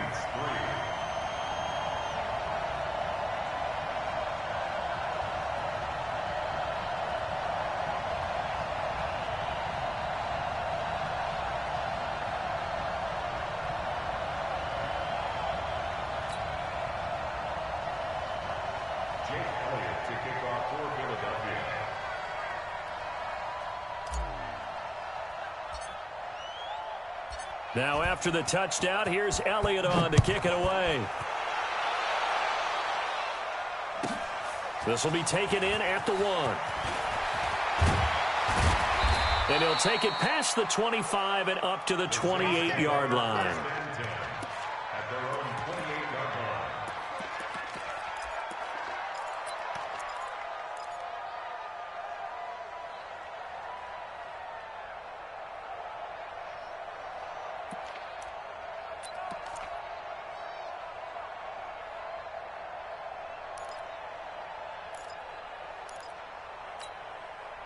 The Saints offense on the field ready to get their drive started. And their halftime hole now even deeper. And they need a big drive here just to answer the first touchdown of the second half score. Nowhere to escape, and he goes down. A rookie QB struggling, gets thrown down to the ground there. But, you know, maybe this game, it's not over yet, but maybe this game can be a learning experience for him. So many different things that he has to pick up on. When to go ahead and flush from the pocket and run. When to get rid of the football and not take the sack.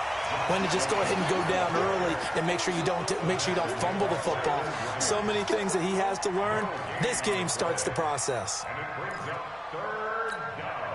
This offense in desperate need of a conversion as they come up on 3rd down. That's the end of the 3rd quarter of play. With the score, Eagles 14, Saints 3. Murray with a 3rd and long. Going for Metcalf on the deep ball. And he bats it away, and it falls down incomplete. Looking to erase a 2-score deficit here in the 4th quarter. Going for some big plays. Yeah, they certainly were. They just did one shot, didn't they? Forget trying to move the ball downfield in small little increments. Let's go for the big one. But how about the defense playing situational football, looking at the scoreboard and realizing nowhere to escape, and he goes down. Reggie.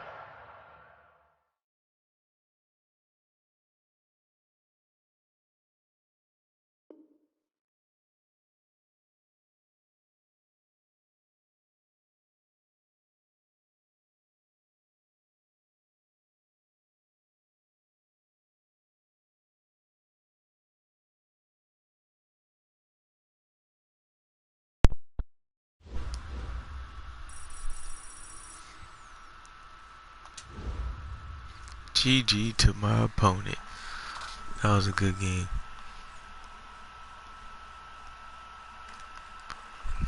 Good fun game. He was continuing to run a little, but I managed to get in. I can't really say he was continuing to run a little, but he was doing okay.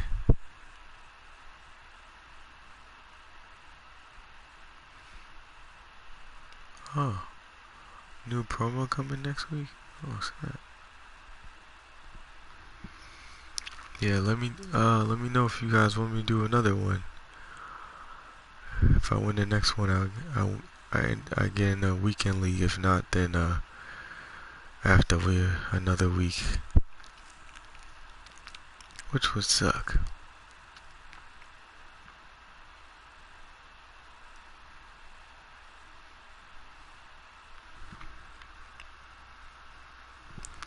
Let's run it. Word. Alright. I got you, bruh. I'll run the next one. Thanks for coming into the stream. Did you watch that last game? It was crazy. 14-3. The dude rage quit after a sack.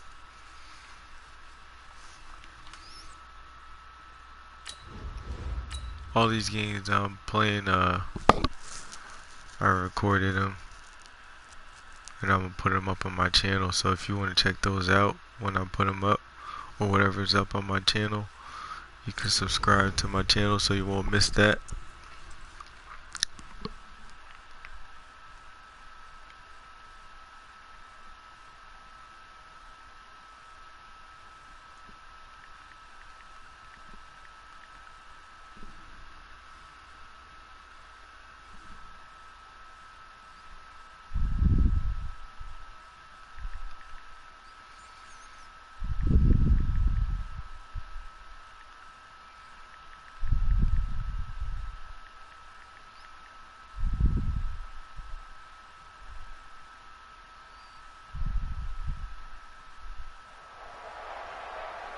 With Charles Davis, as always, I'm Brandon Gaudin. Charles, you talk about storylines in this one. I think it begins and ends with our two quarterbacks, certainly two of the best in the business. And nowadays, I don't think you get by for long periods of time without a top-flight quarterback. The way the game is played, with all the responsibility he has and how the game flows through him, if he's not on the top of his game, I feel you, man. Your team's not going to benefit at all.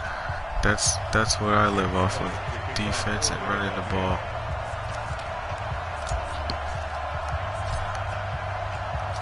It's an old-school battle in the Keystone State of Pennsylvania. The Eagles and the Steelers are underway. This is taken at his 4. Oh. And a nice job there as he gets this one up just shy of the 35-yard line at the 34. Might be a battle.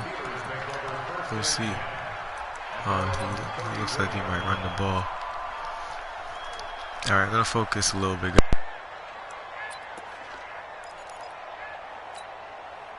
From the 34 now, here's 1st and 10.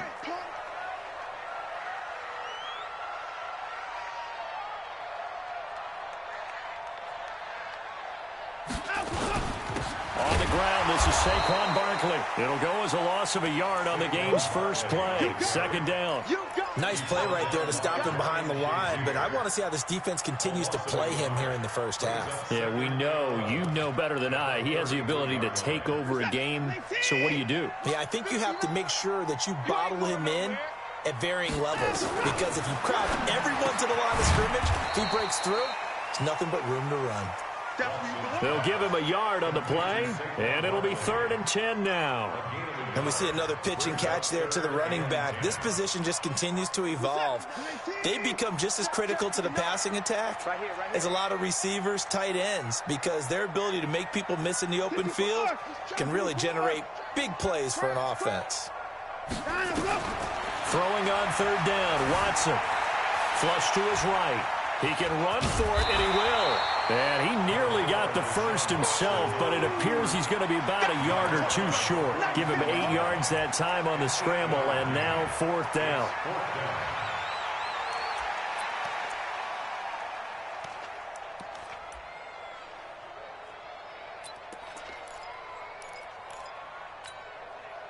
And how about the call here? They need 2 yards in their own territory on 4th down, and they're going to go for it.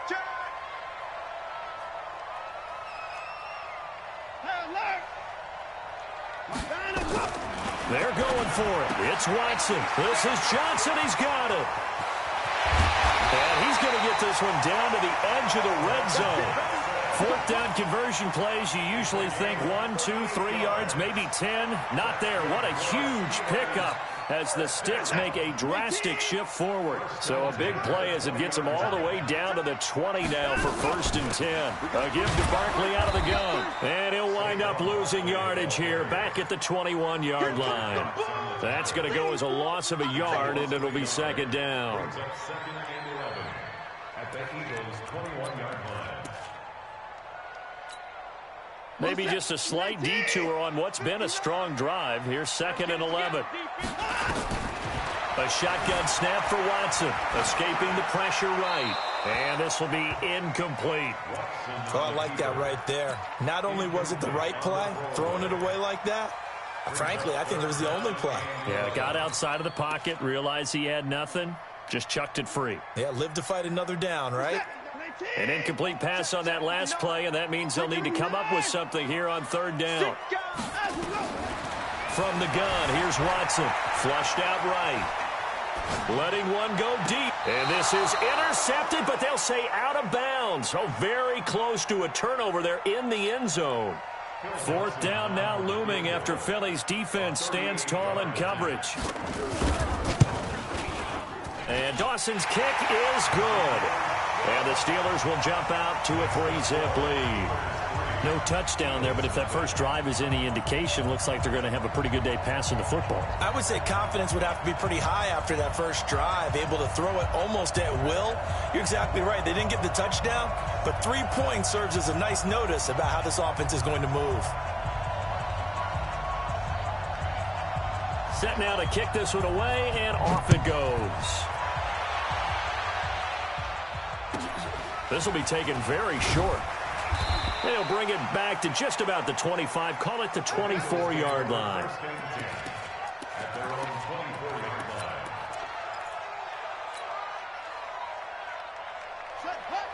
Pittsburgh. 54. Watch his flat. Watch his flat. Watch his flat. Watch his flat. They'll run on 1st down. Westbrook. And from the 25, they work this to the 29, a gain of 4. Call it a gain of 4 on 1st, and that'll make it 2nd down. 2nd and 6 at the 29-yard line.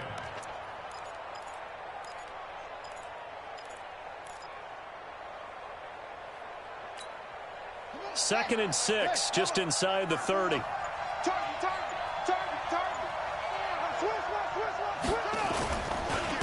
And a give this time to the tailback.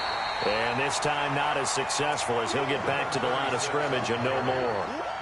No gain on the play there, so they're left with a 3rd down and 6.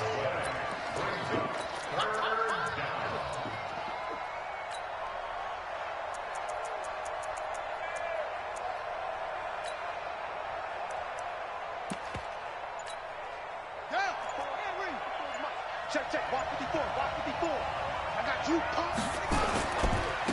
On 3rd down, it's Sanders. And he's going to be stopped short of a 1st down as they'll get to him at about the 33. It's a gain of 5 on the play, and it'll bring up a 4th down. 4th and short, partner. I mean, this would be a really risky call. Here we are in the 1st quarter. On your own side of the field. Own side of the field. But, boy, what a tone setter that would be to go for it and get it, wouldn't it? You're gritty today. I like it. I'm feeling it. Going with their tight end on 4th. And he's able to get the first before he's taken down at the 36. A big roll of the dice on 4th and 1, but it pays off. They convert. And an Eagle 1st down.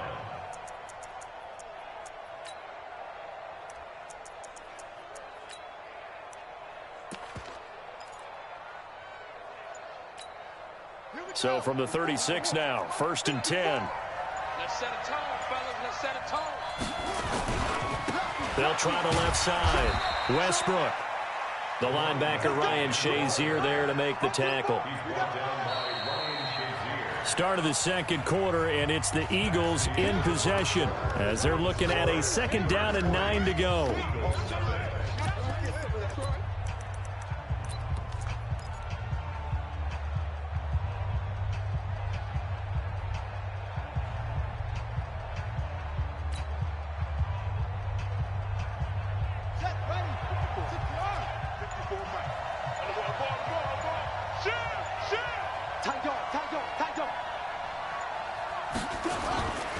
On 2nd down, Westbrook.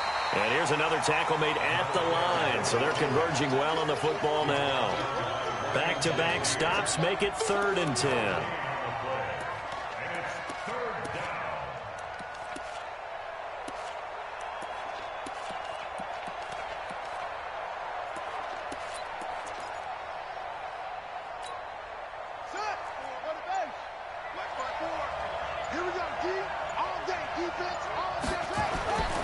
On 3rd down, Westbrook. And he won't be close to a 1st down as he runs into a wall right around the line of scrimmage.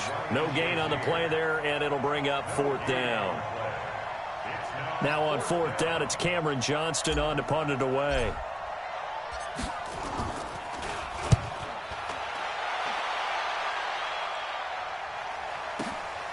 Yeah, Sanders now to return.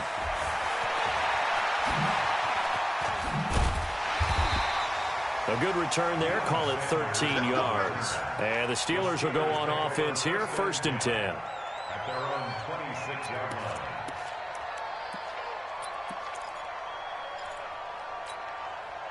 The Pittsburgh offense at the line to start their next drive. And they're not going to play this conservative, I don't think. They had the field goal last time, and they're up, but they're looking to put a drive in the end zone. Oh, I agree with you totally. No one goes out on the field and says, all right, let's just settle for 3, except in certain situations, trying to ice a game, that sort of deal. Most of the time, it's end zone, and that's what you're thinking, and I believe that's exactly what they're thinking as they begin this one. Yeah, no quarterback ever goes out there saying, hey, let's get 3, right? Not one that I've ever met. So after the run for no gain, here's 2nd and 10. 59. They're not ready for this, man. They're not ready for this. They still playing soccer. Y'all 59. 59. Hey, check 24. Check 24. 9 and 1. To throw is Watson. He finds his man Johnson. And he gets us to the other side of midfield across the 45 before going out. Good yardage after the catch as that play good for 30 and a 1st. 1st and 10 at the 44-yard line. So the big play gets him across midfield now for 1st and 10. Now Saquon Barkley. And he's going to be stopped at about the 37. It's a 7-yard carry to set them up with a 2nd and 3. Earlier this half, you were wondering how the defense was going to handle him defensively. Were they going to bottle him up at different levels, so to speak, is what you said. What have you seen so far? Well, I think they've been absolutely terrific because it feels like on every play, if we were watching this in the film room, when they clicked off the film or stopped it, you would see 11 shirts of that same. Got his man. It's caught for a Steelers touchdown. Calvin Johnson. 37 yards. And the Steelers, they broaden their lead. And they use that height on the outside to get the score. We've seen the evolution of the wide receivers. They've gotten taller and taller, but they've retained their quickness and their speed. It's a lethal combination. Always good to have wide receivers with height. Out is the kickoff unit as they run up and send this one away.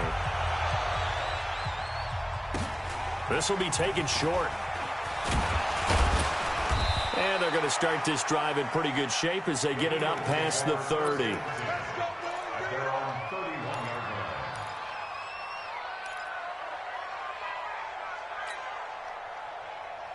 line. The Eagles offense set to begin their next drive. Nothing for them yet from an offensive standpoint, down 10-zip as they come up 1st and 10. They're going to get about 3 here out of this first down run, and that'll bring up 2nd and 7. Give them 3 on first down. It'll set up a 2nd and 7. On 2nd down, here's Cunningham. And he slings one that's incomplete. It's been my observation there's been a nice variety of play calling defensively. You and I often talk about an offense's ability to keep a defense off balance with what they're doing. I think the converse has been true in this game. Yeah, I think you're right. They seem to have gone off tendency quite a bit, but only the second quarter, a lot of time to change things.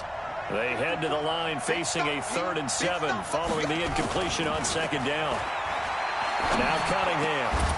Oh, did he hang on to it? He did on the dive. Nice grab. It's a gain of 16 and an Eagle first down. And the key number on that play, 3.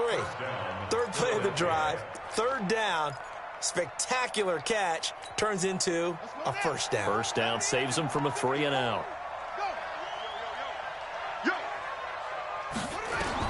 From the midfield stripe, they'll look to throw. He goes full extension, and he's got it. And a nice gain of 21 yards. I felt that one all the way up here. How about that big man laying out and making that catch? Yeah, that wasn't a 180-pound wideout. That was a tight end. On first down, Westbrook. And down inside the 15 he goes. It's a gain of 16 and an Eagle first down. How many times do we say in this game that speed kills, and it does it in so many different ways? In this case, you got a back who's quick and shifty. He can make moves, make people miss, but also gets to and through a hole before it can close down. That's some of the benefits of that speed, not just outrunning people in the secondary. That led to a really nice game. Check, watch 54, watch 54. Hey, watch the ball, watch the ball. To throw on 2nd down, Cunningham. Now they go screen, it's complete. A gain of 4 last play. They double that here and get 8. For a second there, I thought that might break big. Screen pass, looked like it was coming together, looked like there was an opening. Still, ended up with a solid gain.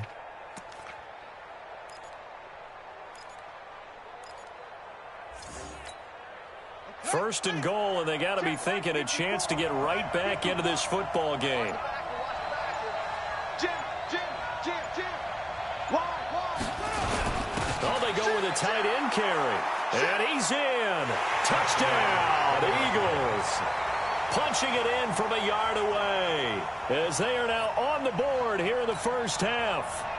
The way this one was going, you just got the sense they needed something before half. They've at least got something on the board now. Still trailing, but a good sign. That takes me back to our preseason tour of NFL camps. You remember we talked with that one coach who said his emphasis this year was scoring in the last 2 minutes of a half, heading into the locker room. This hits it right there. Take that momentum, take that good feeling, and take it to the locker room, regroup, and start over. They got it here. They did indeed, and a lot of football, full half to be played. Now after the touchdown, here's Elliott on to kick it away. The Steelers take over 1st and 10 at their own 25-yard line.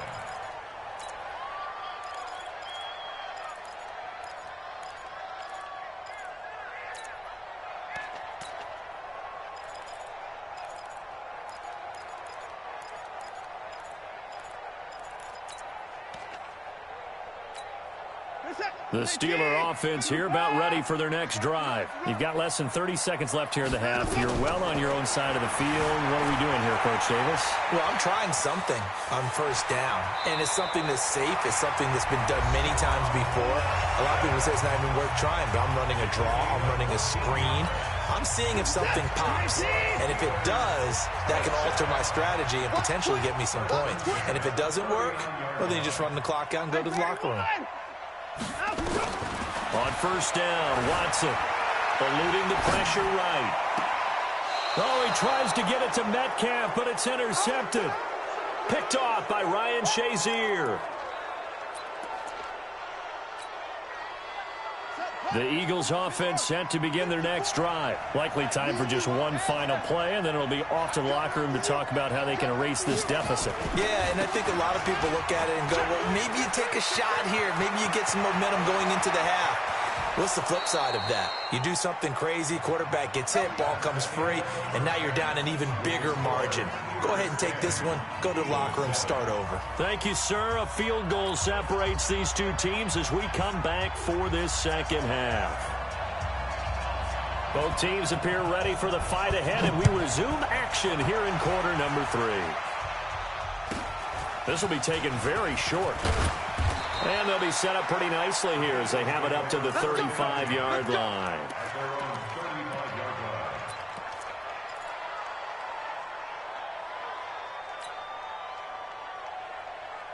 The Eagles offense set to begin their next drive. They're down here, but very much in this game. What's the tonality of a coach's talk when a game is within striking distance like this at intermission?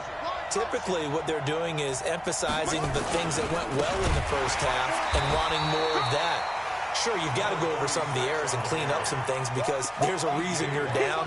But overall, I think they want to stay positive, stay up with this team. We're just starting the second half, and we've got the football. Let's go ahead and punch it in, and then we'll take it from there. See how that recipe works.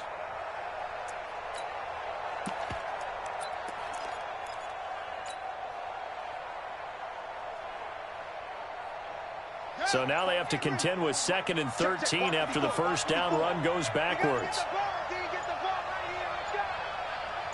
They just do get the play off as he'll look to throw.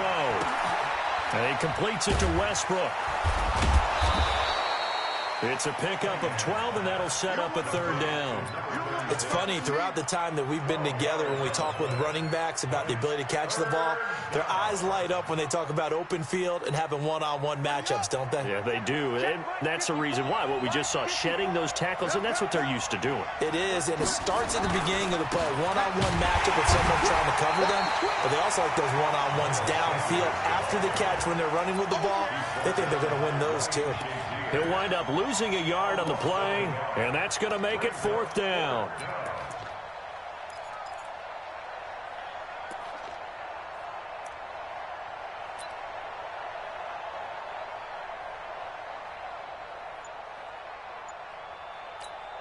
Here's Cameron Johnston now as he'll punt it away for the 2nd time. And maybe some indecision on what to do, and they're going to get a delay. And that'll set them back 5. Here's Cameron Johnston now as he's on to punt for Philadelphia.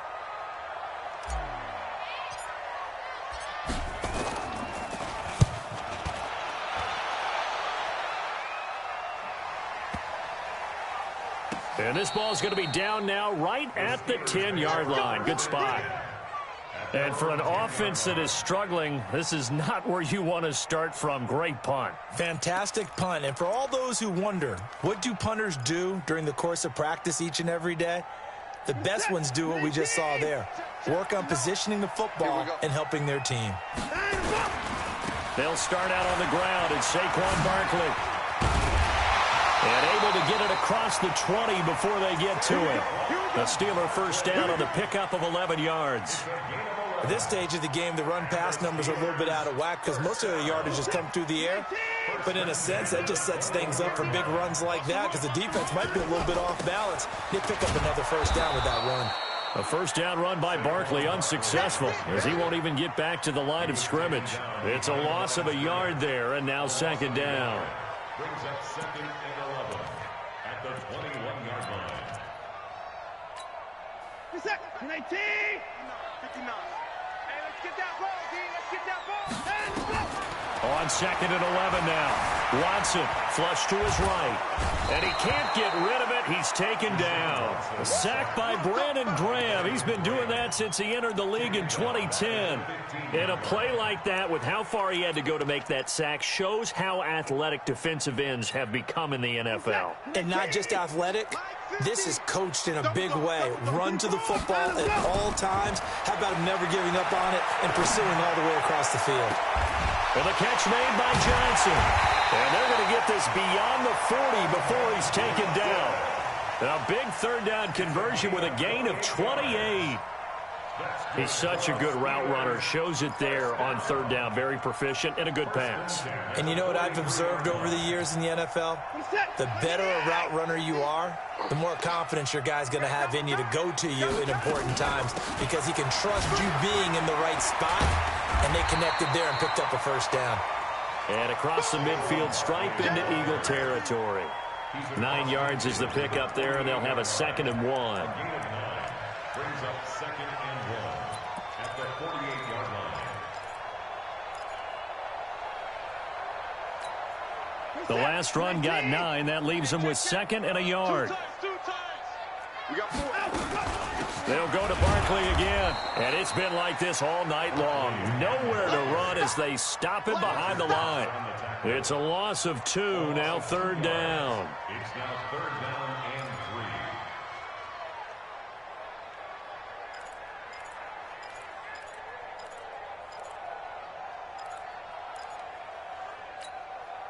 3. The Eagles call on the extra defensive back here as they prepare for a stop on 3rd down.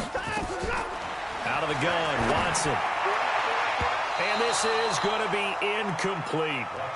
This defense trying to do its part, active hands on that play, but their offense hasn't given them much to work with. So they're not going to worry about it. On their side of the ball, all they're concerned about, can they create some scoring opportunities and help out that offense?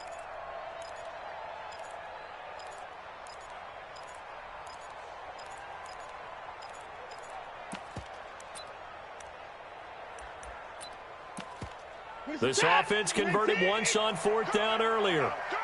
Now they're out there again to try once more. Here's Watson.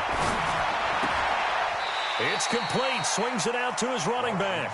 Mike Tomlin takes a shot here, but to no avail. And this defense will take over right near midfield at the 49-yard line. Good starting field position for them here as they come up 1st and 10. Just shy of midfield at the 49. Looks like he's going to get a couple here on this 1st down carry, and that'll make it 2nd and 8. DeForest Buckner in on the tackle. Tough first half for him, unable to put up the numbers he's used to producing. But with a guy like him, you and I both know it just takes a couple of explosive touches for him to make an impact on this game and on the stat sheet as well.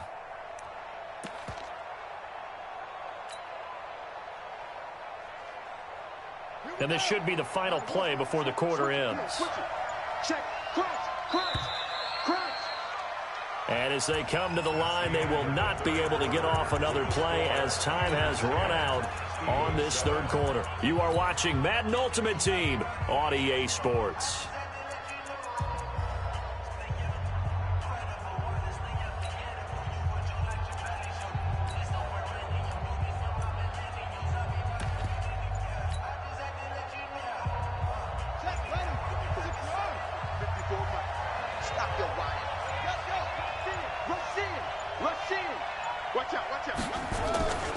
They'll keep it on the ground. Westbrook. That's a gain of 4 as we slip inside of 4 minutes left in regulation. And that's one of the reasons you like to blitz even on rundowns. It confuses the blocking assignments. It doesn't allow those offensive linemen to get up to the 2nd level.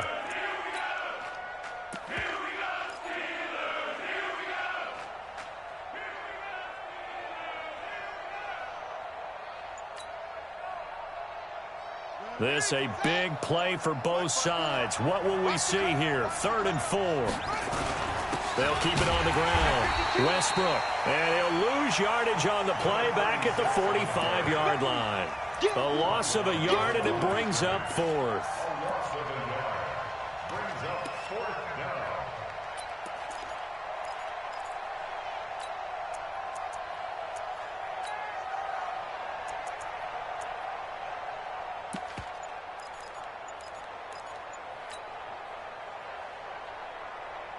One score down. Here we go. They're going to go for it here on 4th down. On 4th down, Cunningham. And he's got a man. It's T.O. And he will have a first down as they get him to the ground at the 37. And the drive stays in motion with a nice 8-yard pickup on 4th. Line of scrimmage, the 37 on 1st and 10. He's crashing. He's checking crash. Whip, whip, whip, whip. Watch the whip. Now a handoff here to his running back. And he'll snag about 5 yards down to the 32. I call that play a success. A nice inside run sets up a very manageable second down. A very solid gain on that play. The Steelers' 32-yard line.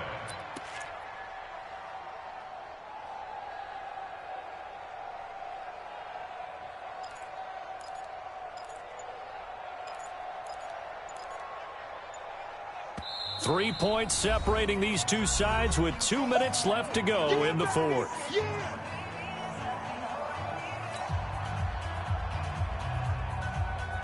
So it's Eagle football here as we get you reset.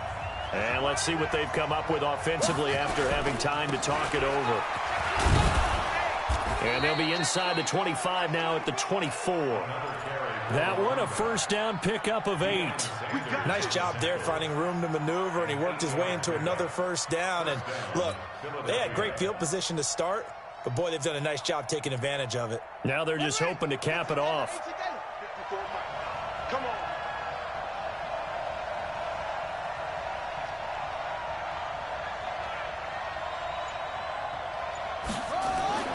He's back to throw.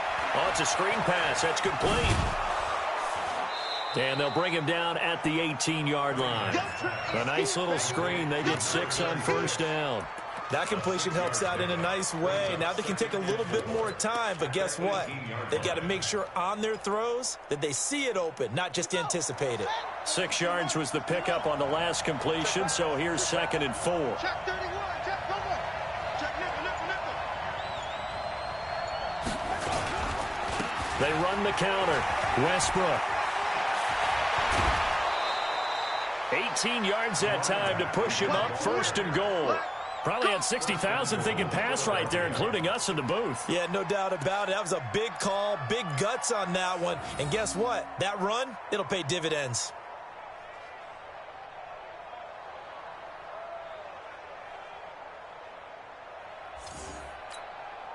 They come out here in the eye. Only way to get the lead here, of course, with a touchdown. And that's what they're gunning for on 1st and goal. And he is going to lose yardage here. Now the Steelers use the first of their 3 timeouts. It's just their first. They've got 2 more to use here in the final stages.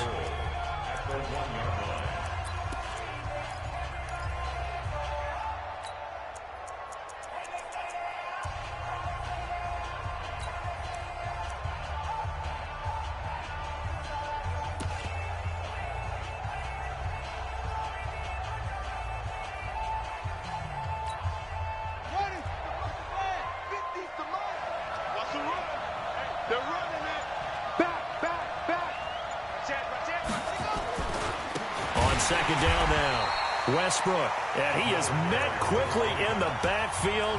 Down he goes, folded like a lawn chair. 2 straight shots on the ground. Now on 3rd, do you go to the air?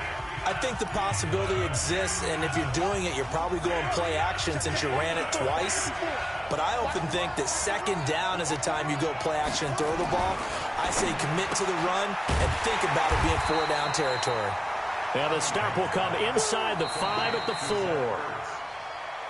Now the Steelers going to use their 3rd and final timeout. And as the 2 teams talk it over on their respective sidelines, we take a break. So on 4th down, out trots the kicker in a big spot here. This to tie things up in the final minute.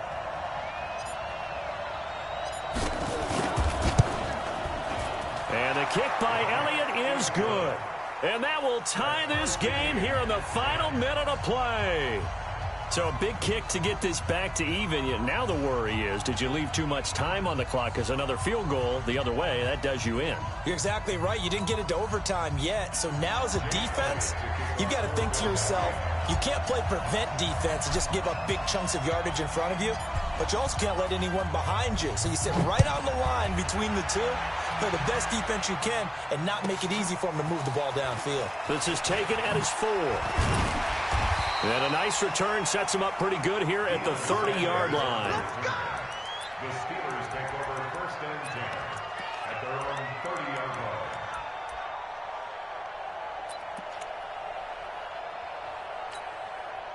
The Pittsburgh offense at the line to start their next drive. They need to get this around the 40 to have a chance to win it in regulation. From the 40, it's a 57-yard field goal, so that gives you a gauge. And all they're trying to do now is pick up yardage in good chunks and get out of bounds to stop the clock. If they end up running a play and get tackled in bounds, they're worried the clock may run out on them and finish the game. And they'll have to be careful how they handle this. They'll run it again with Barkley.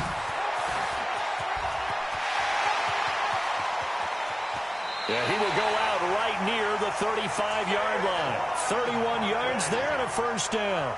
It's a gain of 31 yards. And the Steelers first down. First and 10 at the 35-yard line.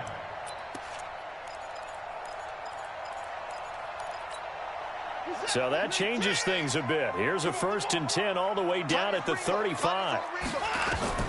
Now Watson. That's complete to Calvin Johnson. And he'll have it in the red zone before he crosses over out of bounds. Another big gainer that time. This one goes for 19 yards. And now with 4 seconds left, we get a timeout call. Get ready, get ready, get ready.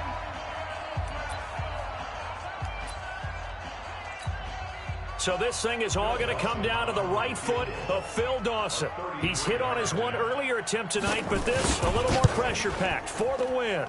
And that is no good. And a costly one there as this game remains tied here in the fourth. Well, this winds up an empty possession. Everything looked okay. He just never got the ball on target. And knowing him, he'll be disappointed with that effort. The Eagles offense set to begin their next drive. Tie game, and barring something incredible here, we're likely headed to overtime. And just a couple of scenarios here to keep in mind. One, if you want to be really aggressive, you do throw the Hail Mary and see if you can get something downfield. What would you do? And a big loss here as he's taken down. Final whistle blows, and we need some extra time here to decide who will be the victor. 60 minutes, just not enough some days to decide who's going to win the game. So a little teaching moment here. Overtime rules. Remind us how this goes, partner. Okay, so in the past, we had sudden death. First team to score wins, but no longer. Now, if the team receives the ball, scores a touchdown, they win the game. If they kick a field goal, though, or don't score, the other team gets a possession. And after both teams get a possession, then we're into sudden death. First team to score wins the game. This fielded at the 2. And he'll take this across the 25, a couple extra yards, up to the 27-yard line.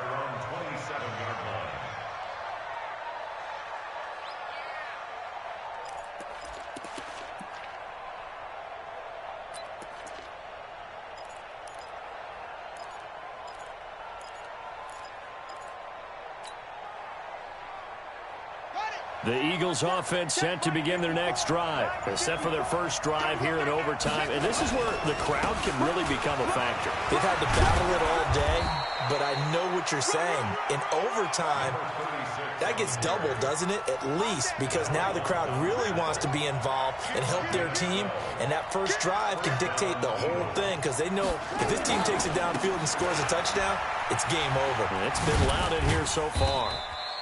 Deion Sanders, the one to bring him down.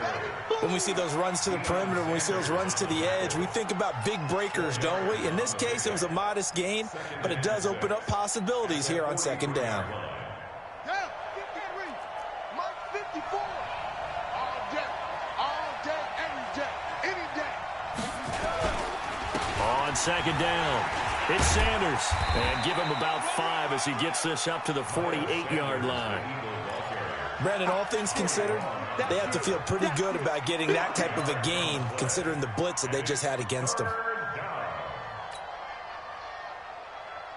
Hoping to keep this OT drive alive. Now they face a 3rd and 2. And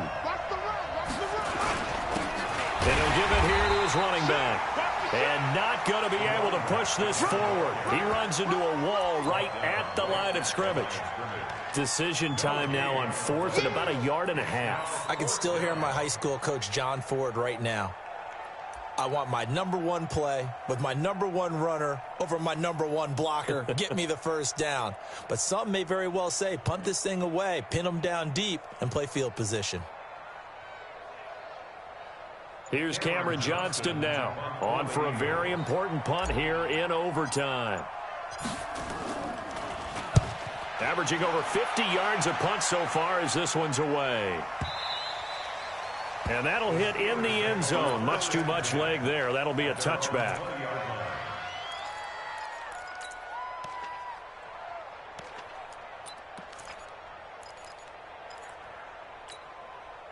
The Steeler offense here about ready for their next drive. Their defense did its job, got the stop. All they need is 3, and this is over.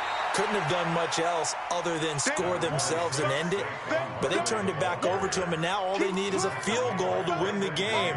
An excellent job by the defense. Can the offense finish things off? Yeah, part 1 is done, now part 2.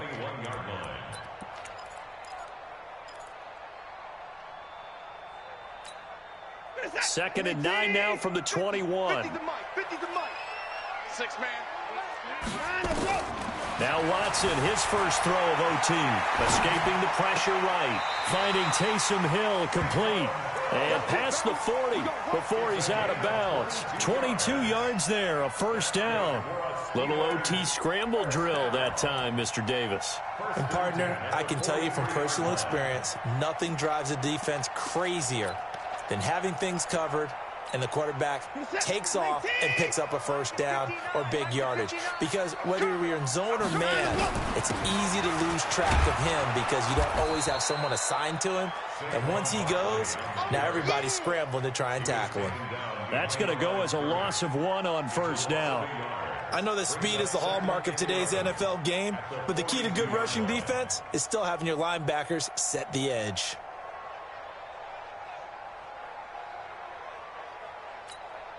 Set. 19. 59. You're 9 of what? Mike spot 9. Mike spot 9. Hey, 24. 9 of what? On second and 11 now. Watson. This one into the hands of Metcalf. 27 yards there, a first down. And just a small glimpse there as to why they like this rookie so much. And that's why they lit up a little bit in our meetings with the coaching staff, didn't they? Yeah, when we talked about him, they did. Yeah, you know, they like his work ethic. You know, this guy's running every route well in the route tree and getting better at it all the time, really honing his game. They expect a pretty good jump out of him as things continue to move on. A good run there on first down, and it'll leave them with a 2nd and 2. And I know you, with every carry, especially in overtime, you're just saying, if you're that ball carrier, hold on to the football. Hold on to it, protect it, but not necessarily settling, because you're trying to get to the end zone. You're trying to end the game right here. And I know the defensive guys poking, clawing, raking, trying to knock the ball free and protect their end zone. Yeah, like you alluded to, especially this part of the field. And running room scarce here. He's going to be stopped in his tracks at the line of scrimmage. He got maybe a half yard at most, but officially they'll be left with a 3rd and 2.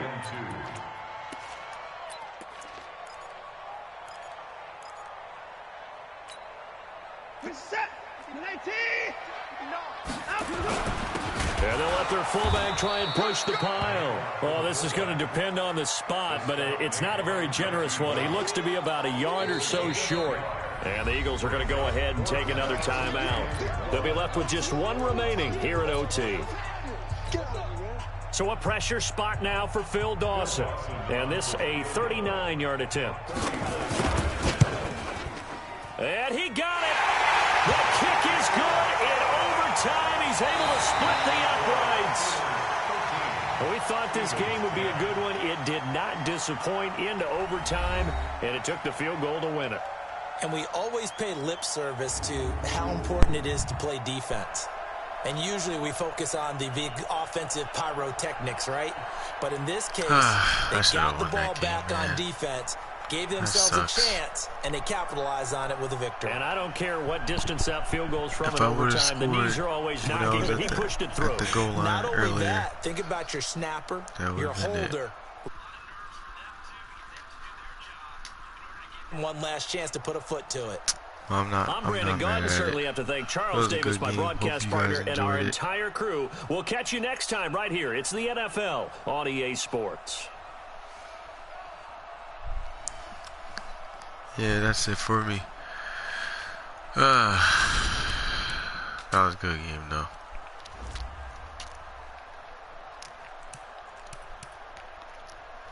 Defensive battle. He wasn't really a runner. He was more to survive. Yeah, GG, man. I feel like every time I face the Steelers, it's a fight. I don't know if it's because it's the battle of the Keystone State, like they say. It's true. I just feel like I gotta be the better opponent every time I play them. Every time I play Steelers or Eagles, like against my own team, I feel like I have to be the better opponent. That's just how I feel. But hey, I didn't want to take too many chances. That's probably what messed me up. But, you know, I can't go by that. It just went his way in this game. Like, that crazy catch by DK Metcalf, I don't know how he caught that. My defender was right there. I think it was Namdi Asamoah. Yeah, because he defends that side. And he's a good corner, so it's all good. I don't know. Madden just went his way because he should have not caught that. I don't know if you guys saw that. They might have a replay. He should not have caught that ball. It was like something glitchy going on where he caught the ball. That was crazy. It was like a sideline catch. I think I had a cover 3 cloud on that, and then he caught it. Where is it? DK Metcalf. This might be it.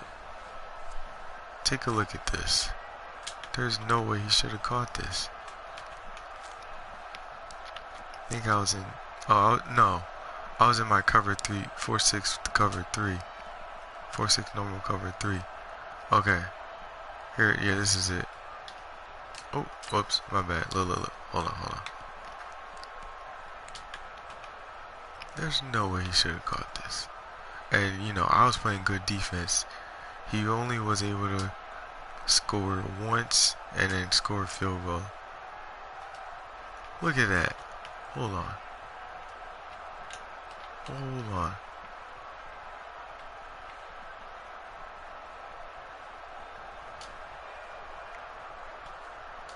Yeah, that is Namdi Asamoah. Okay. Let's slow that down.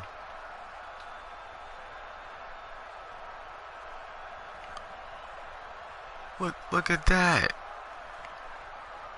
Somehow he still catches it? No, don't give me that.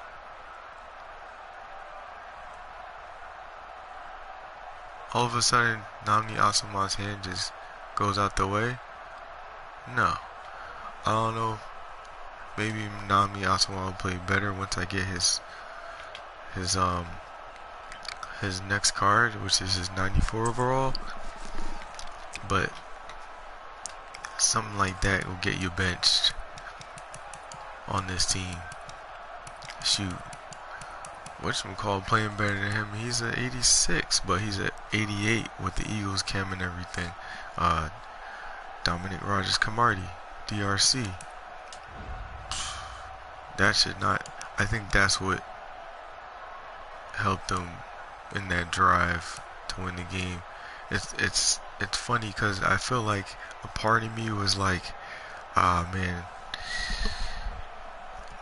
every time I play the third round to get into the weekend league, I don't make it. This time I should have won it, but it's all good.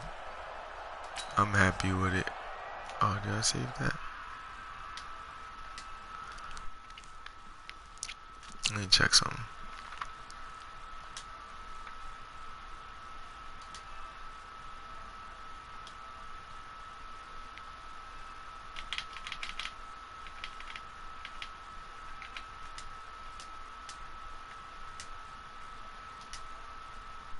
Okay.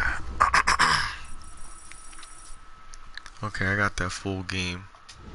So I'll be putting that up soon. I got actually a lot of gameplays I got put up soon. I have this crazy overtime win game that I was playing in salary cap. Man, it was crazy. Brian Westbrook came through for me. It was like off of a zone weak from my single back trio formation. And then he was gone. Like, I mean, I had to break some ankles to get there, but he was gone. I'll put that as a highlight of the day today, so you guys can see that. Obviously, I'll put the gameplay out too, so that way you can see how I build up to that. I'm gonna have to edit it. Want to make sure you guys are really watching these, because it's a lot of work, you know, not getting paid for this. So I want to make sure you guys are watching these. You know, make sure you like these videos. I'm putting in work. I think that was a good game though. What did it say? Oh, add you. Yeah, I got you, man. You on you on PS4?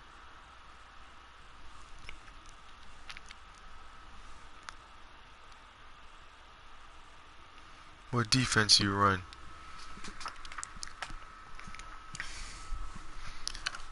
I know you see what I'm running. It's stopping the run.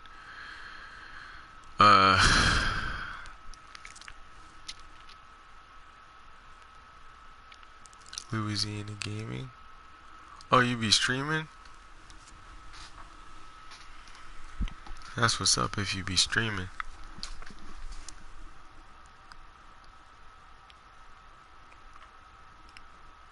I don't know why it's hiding your thing.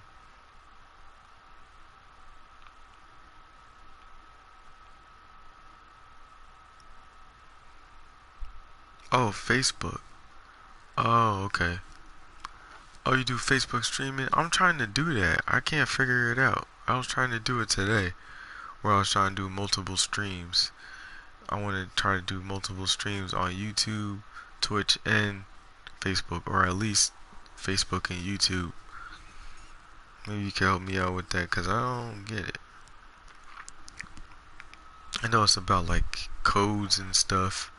It's better. Yeah, it does look better. I feel like you'll get more traffic there too. And it'll help my name get out there. Especially my defense is different. Everybody's running like 3-4 odd, 3-4 bear. I mean, don't get me wrong, I run 3-4 bear too, but that's because I run 4-6. First month 300 followers. Dang, that's what's up, man. Congratulations. If you caught up to me, I'm 358. Yeah, hopefully y'all enjoyed the stream enough where y'all can subscribe too, and then we could grow. I could get 361, 360. It's up to y'all. Yeah, I put out tips and tricks and gameplays, and I obviously, you see I do live streams. I'm gonna play win or lose. That's how you play the game, you know. That's how you learn. I felt like in this game, what I learned wasn't as aggressive in some situations, but I know why, because I didn't want to turn over the ball and to lose the game right there. Because I felt like when I had the ball, and if I would have run this one play where I run with two tight ends. See, the thing with Madden, it's like it's a risk and reward. So sometimes you'll get the play, sometimes you don't. So I didn't want to take the chance of it not happening. So, because of these stupid animations over the years with Madden, it'll end up not going my way, or it'll be where I do like like a bullet pass and they get in the air for some reason, like it's a high point, even though it's not, and then the pass gets broken up. Something like that. Stupid stuff like that. So I couldn't take that chance. So that's why. So I'm not mad with I wasn't mad with my decision making. It just was his game. That's all. You win some, you lose some. But enough about me crying over spilled milk. It was a good game. I got plays I can have you put out there no one's seen. Oh yeah? I don't want to take your credit, man. Why don't you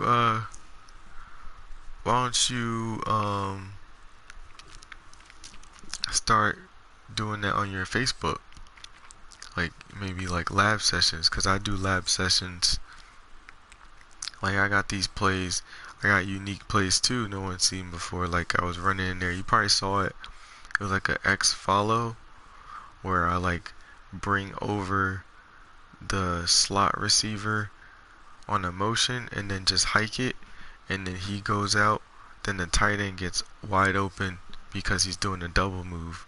So I haven't shown that. I done that in a live stream on whatchamacallit? Nah, YouTube. What was it? Wait, what you said? Nah, YouTube.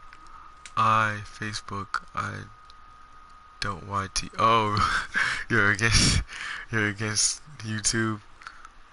That's funny. How does it work? Like, you know how YouTube, it's like the 4,000 watch hours and 1,000 subscribers. How does it work with Facebook? Do they have that, or you just get paid by donations like how Twitch does?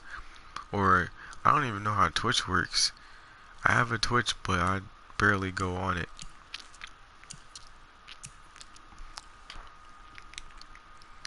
Yeah, by the way, I don't just play MUT. I just been building my team. I'm 50 out of 50 Eagles, so I'm able to have all these other linebackers. Oh, word! You get donations? That's what's up. Did you get a donation from your followers this month?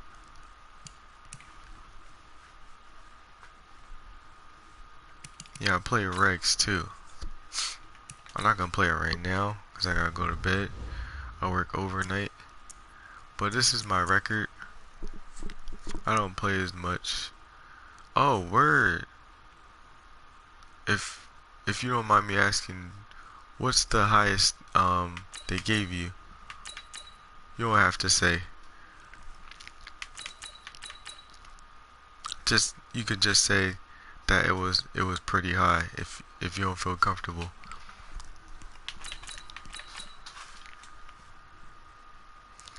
Yeah, so 67 wins, 37 losses. I don't know if I'm gonna play MUT next year. I might not. We'll see.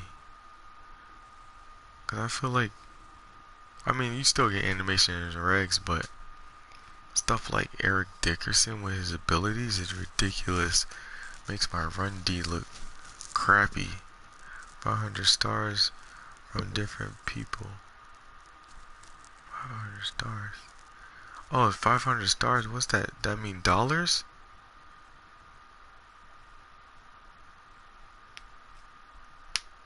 Cause I be seeing that in stream. Cause I watch streamers too on Facebook.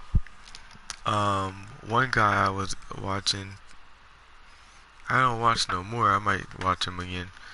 Tatted 49er. It was pretty cool. It's just he doesn't really talk to everybody sometimes. I don't know if he'd be too focused on the game. So every $100 you get a check. It's hard to explain. Oh. Wow, shoot. I need to jump on Facebook. Yeah, I have a donation account set up on this YouTube. Um, but you know, I have it there just available for whoever wants to do it. So far nobody has done it, so I don't really sweat it. It's you know, it's by choice. I don't force nobody. But that's what's up, man. That's good. That you do that, and then you're getting paid for it. This right here is for fun, but you know, um, would be nice to get something for it. But you know, it's just a lot of hard work. You'll get there. But I do enjoy doing it, especially with, you know, events like this where people are coming to my stream and, you know, commenting and coming to my live stream and sticking around. That's what's up. And this was a fun stream, even though with the losses. I had the wins. The last one was a tough loss, but it was a good loss because I know I fought hard. You know, I take those seriously. I mean, I know it's a game. I love the game, but I take it like, you know, well, I just gotta work on this next time. That's how you gotta do it. You just gotta be hard on yourself and work on stuff. You know, I know people so say it's just a game, but it's like one of my hobbies right now. So I mean, I got a lot of hobbies. I'm an artist and I DJ, so I just been doing, and I improved and got better with it. Yep. I don't know, maybe I'll go even further and try to get in the top 100 next year, but you know, doubt it. I don't have that much time on my hands where I could just get in top 100s. Gotta work and stuff, but that's why I enjoy this channel.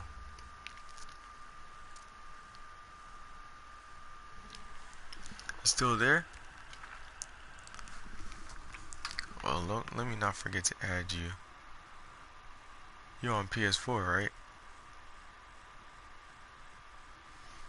Oh, and you're Louisiana Gamer on Facebook. Oh, you want me to add you on Facebook? Okay, I have a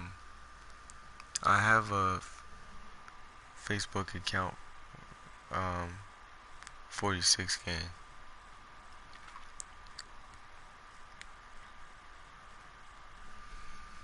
Oh, I guess you left. I guess you're not here no more.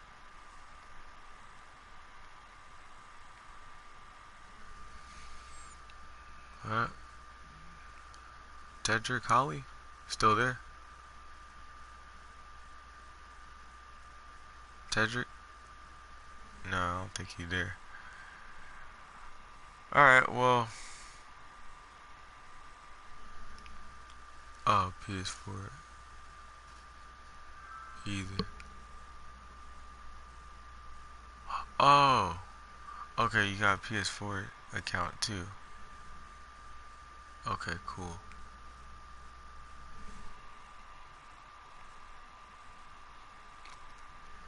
Alright, so let me add you.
trying to find you on the list.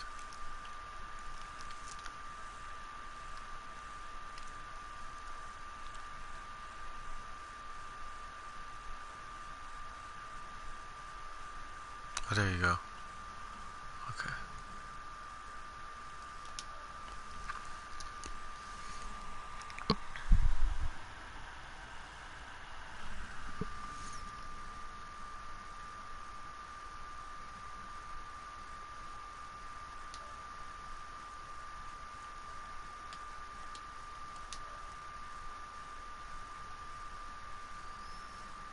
No, not following. Friend request.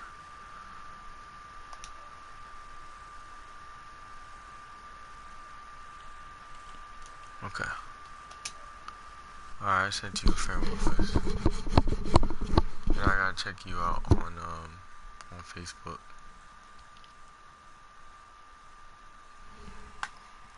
Yeah, maybe you could maybe I could turn in a favor and see your live streams.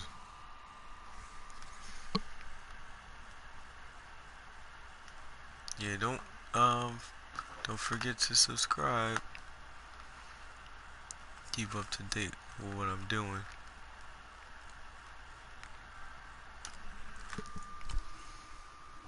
Word.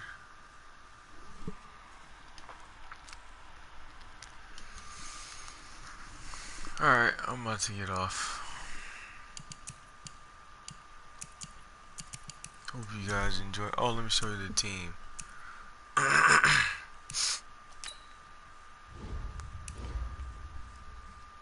Still work in progress. Hey, Randall Cunningham.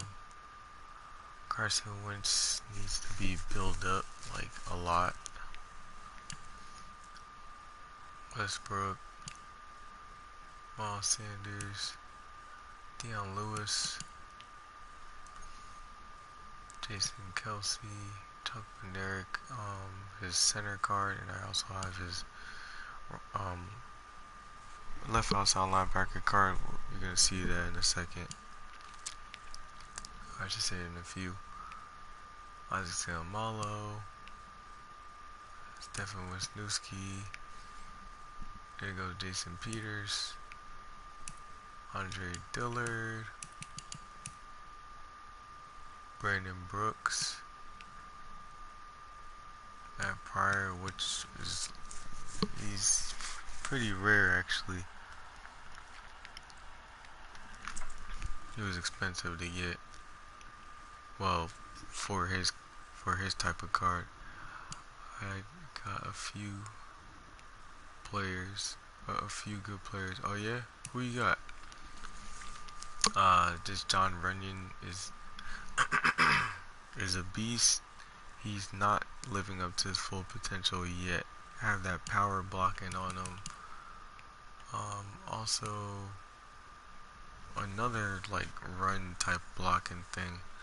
Probably might take one of them off because I don't think both of them work together like that. So I'll figure it out. And then Lane Johnson, who can be a beast too once he gets to his full potential. I like using Lane Johnson in the tight end spot on like 3 tight end sets. It's kind of glitchy, especially with when I run I-form wing. It's a 3 tight end set, so I like putting him in there, and then I'll put Zach Ertz at the end, or I might put it where who will I put? Oh, you know, this whole time why I'm forgetting Chuck Bednarik is a center when I see his name pop up. I'm thinking it's his. You know what I'm thinking is his linebacker card. Every time I see it, I avoid it. That means I could put Chuck Bednarik in John Runyon's spot. So that's why I usually put Andre Dillard which, you know, it's going to be weaker blocking. But if I put Chuck Bednarik, be decent blocking, but I really need to have him holding enough where these two guys seal the edge. So, because I have John Runyon at the end. Sometimes I put John Runyon in the middle, right? In between the left tackle spot and that tight end at the end. So, like, we're just like right next to the no, not left tackle, the right tackle spot. So he's like out of position, but he still has his run blocking abilities. And then Lane Johnson, I'll put sometimes in the middle as well, or I'll put him at the end. But I think I like John Runyon holding the edge better because he's a stronger blocker. And he has better run blocking. It's gonna get even better. But he has 93 run block, and he has 90 strength.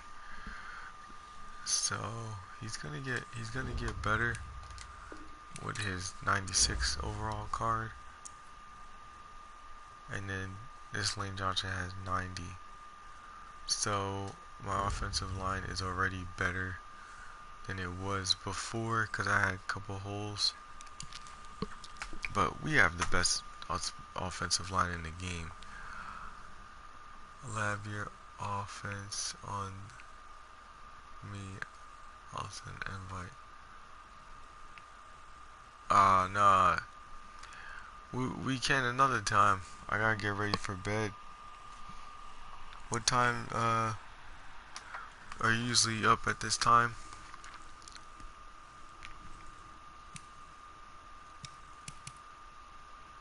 Or like around this whole time I've been streaming, usually up or off? Oof, yeah, it's getting late.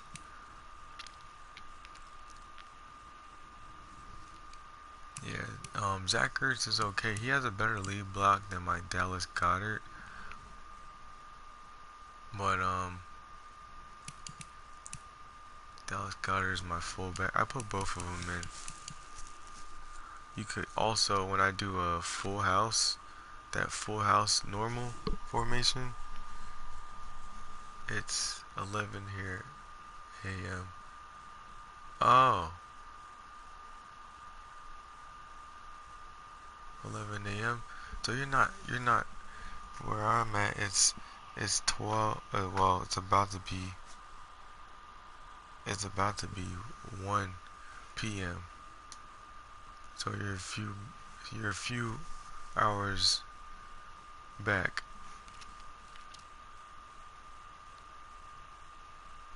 You're basically like my old daylight saving time, because before it went daylight savings, it would have been 11 right now, or it would have been turning 12 instead of 1.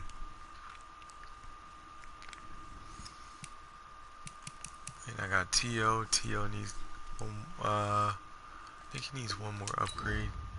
No, 2 more. Yeah, he costs a lot, but he's worth it. He could be good as a slot and a outside. He's gonna be a beast. He's gonna be 99 overall, easy. And this Torrey Holt is holding it down until I get I guess I'll go with Golden Tate. I'm gonna get Golden Tate, and I'm gonna get Alshon Jeffrey. Alshon Jeffrey's the dead last one. He still won't see the field. I'm gonna just upgrade him, just for the building of this team. And I got these linebackers. RC0. I have 50 Eagles, so I'm able to have some of these random players. I think I only have 5 random players. John Runyon and Brian Westbrook, and who else? I have like all these ×3 or ×2 Eagles camp, so that's what helped out to have some other players. But as for corners are playing really good. Vontae Maddox is not getting burnt. I think he was doing some stupid stuff sometimes, I think, but he plays pretty good. Yeah, I gotta upgrade this Namni Asamoah. He just needs one more. His card is still up there. Should be like 160 something. 140 something. Yeah, 187. It keeps going up and down, so. But he is a good card, so that's probably why. His power up was even expensive. Same thing with T.O. T.O.'s power up was 25k. Like, that's crazy. I think because they're good cards. Like 25k, that's crazy. Like, why is it that much for a power up? And defensive line is just stacked. I have a nice front 7.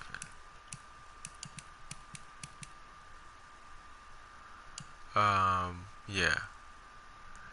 They're gonna continue to get a boost. I didn't go with John Madden this year because, for one, it takes even longer to get them. I mean, if you do like house rule events and stuff and all that, you could get them. I was close to getting them before this last series update came out, and then it just like cut my trophies in half, which was annoying. So I was like, I was so mad. Someone wanted to play no cap. Dang, man, so you just gonna come in my stream and ask people to play? You ain't gonna say what's up or nothing?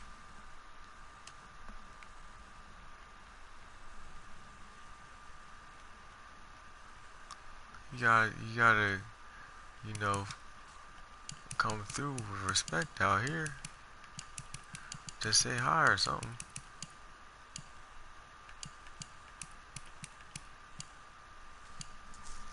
I'm not trying to be a gateway.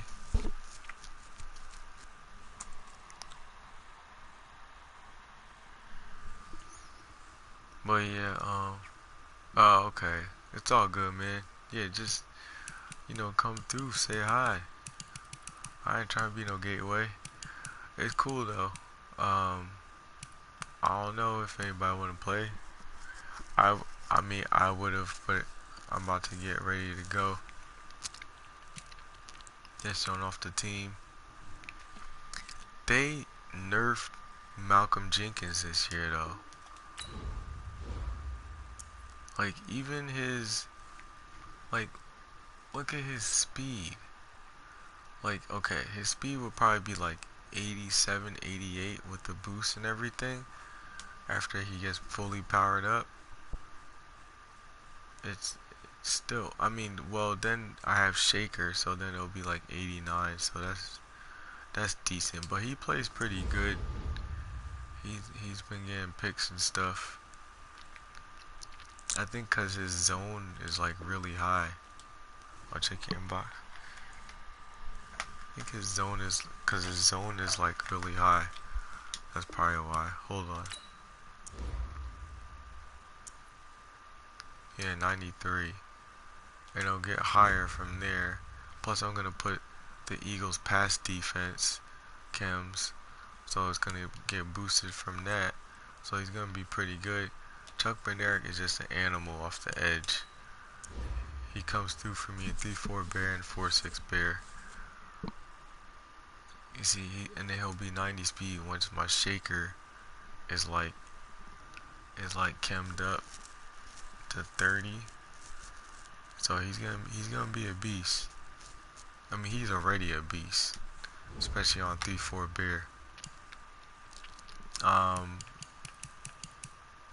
No need to talk about these guys. They're good. Of course, this guy too.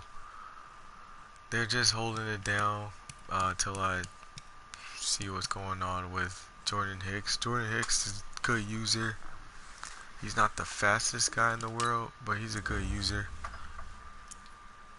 He's 85. Yeah, if they give him a power up, he has a 97 overall, so then with the power up, he'll be 98. So he'll be a 99 overall linebacker, which would be dope. Yeah, and then Nigel Brown, I gotta get his 87 overall, but I'm not gonna make him my starting right outside linebacker because he's not gonna be as effective as Lawrence Taylor is. I have to boost up Weapon X right here. Brian Dawkins. Yeah, and then we're looking good. Maybe Reggie White gets a new card. I have to get Fletcher Cox new card. That's his last upgrade. And then he'll be a 99 overall because he'll be a 98 with the power up, and then he'll be 99 with the Eagles chem. So that's what's up. But yeah, they play pretty good. I couldn't get Brandon Graham boosted up anymore. I'm pretty sure he'll get boosted up. Hold up, I gotta check my boy real quick.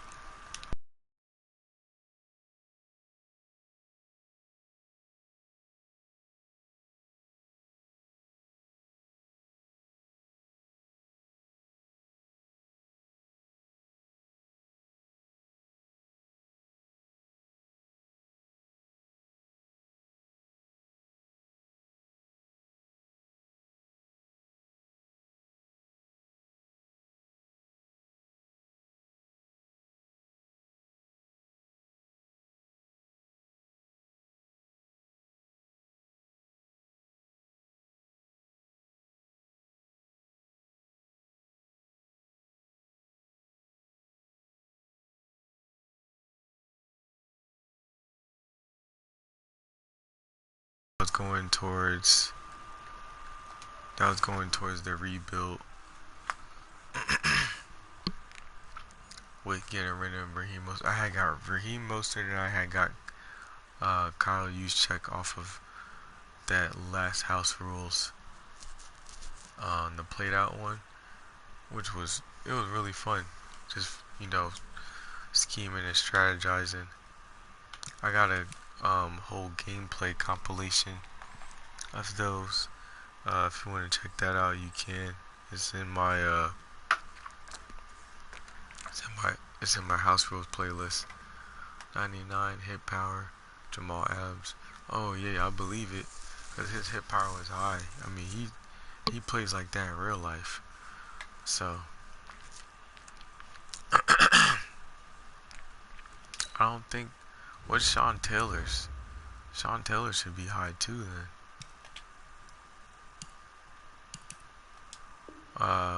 My Brian Dawkins. Wait, hold on. What's he at now? I know my Brian Dawkins has high hit power, but not that high. Even with him fully powered up. Oh, I'm sorry. It is high. I mean, this is Brian Dawkins we're talking about. He better have a high hit power. So he's 96. So he should be 99. When he gets powered up. So what do they have it as right here? Okay, hit power 97. So he definitely should be a 99 hit power. Raheem Mostert 97 speed. Yeah, because he was 96 speed without the power up. Yeah, yeah, you gotta check out my House Rules compilation for Played Out. I have it in the House Rules playlist I have on my channel. There's like some good runs from him in there. Yeah, any of one of y'all, if y'all want to check it, some good runs in there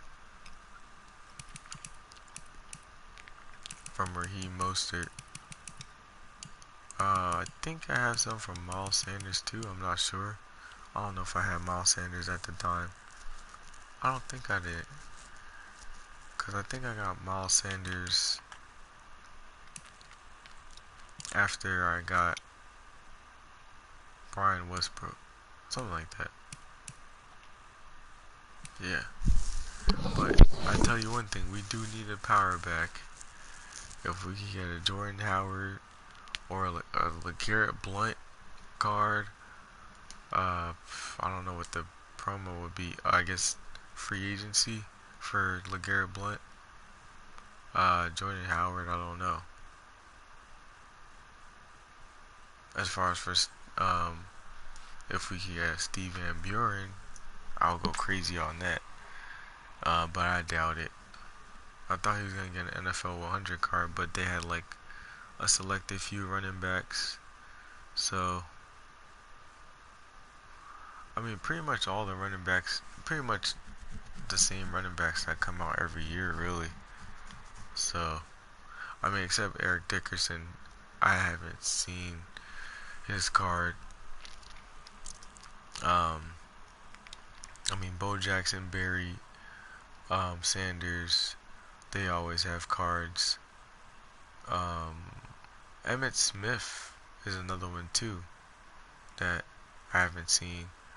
So yeah, those are different. So I do give that those are different. I guess I'm just being biased because I want more Eagles. You know, I want an advantage too. You know, I mean, look, we don't really got corner. I mean, this guy's gonna be a 96 once he's powered up with the chem, possibly 97. So, not mad about that. If we get Barry Jones, depending off if we get him in real life, obviously. And I don't know if Byron Jones has a power up. Let me see. I mean, don't mean nothing. We don't have him.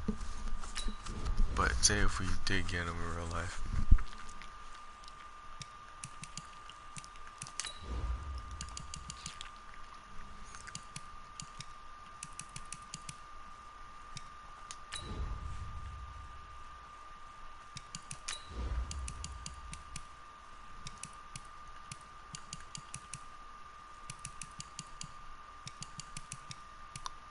I need to clean out my auction block filter after searching for a cowgirl.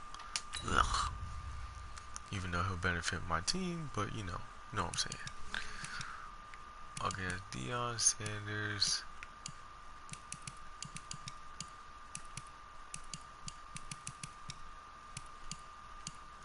Wait, does Bardos not have one?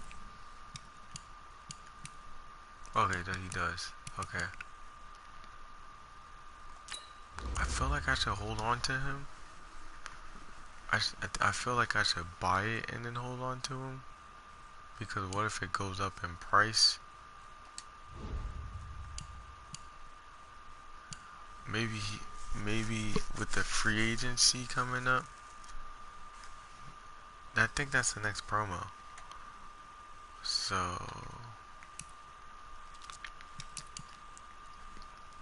and part of me feels like the smart thing to do is to buy him. Kind of like the smart thing to do is to get all Miles Sanders cards, just in case he has a draft promo card, which I feel like he will, which would be huge, because it helped the running game a little better. I mean, don't get me wrong, he's really good, especially when I run him on strong stretch. Yeah, he's good on that. That's pretty much what I like to use him as on outside zones. My Brian Westbrook, I could just use him in anything. So, but Brian Westbrook wasn't a power back, so that's the thing. If we get a power back, that would help out my my run game a little more.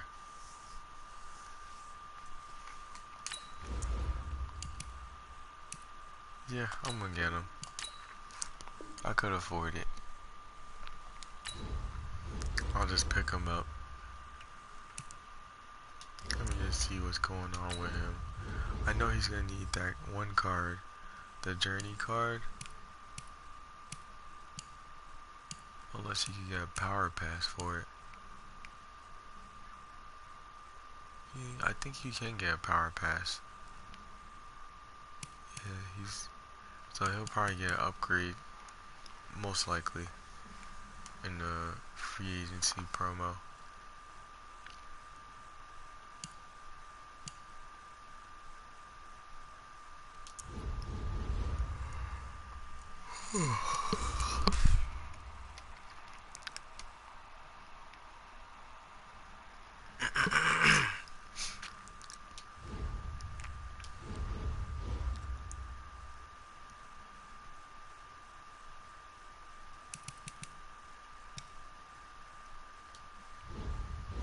Alright, I'm out. I gotta go to sleep.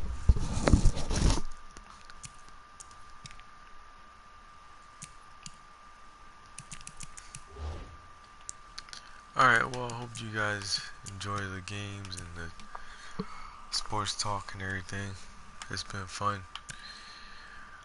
If you're new to the channel and you enjoy tips and tricks and little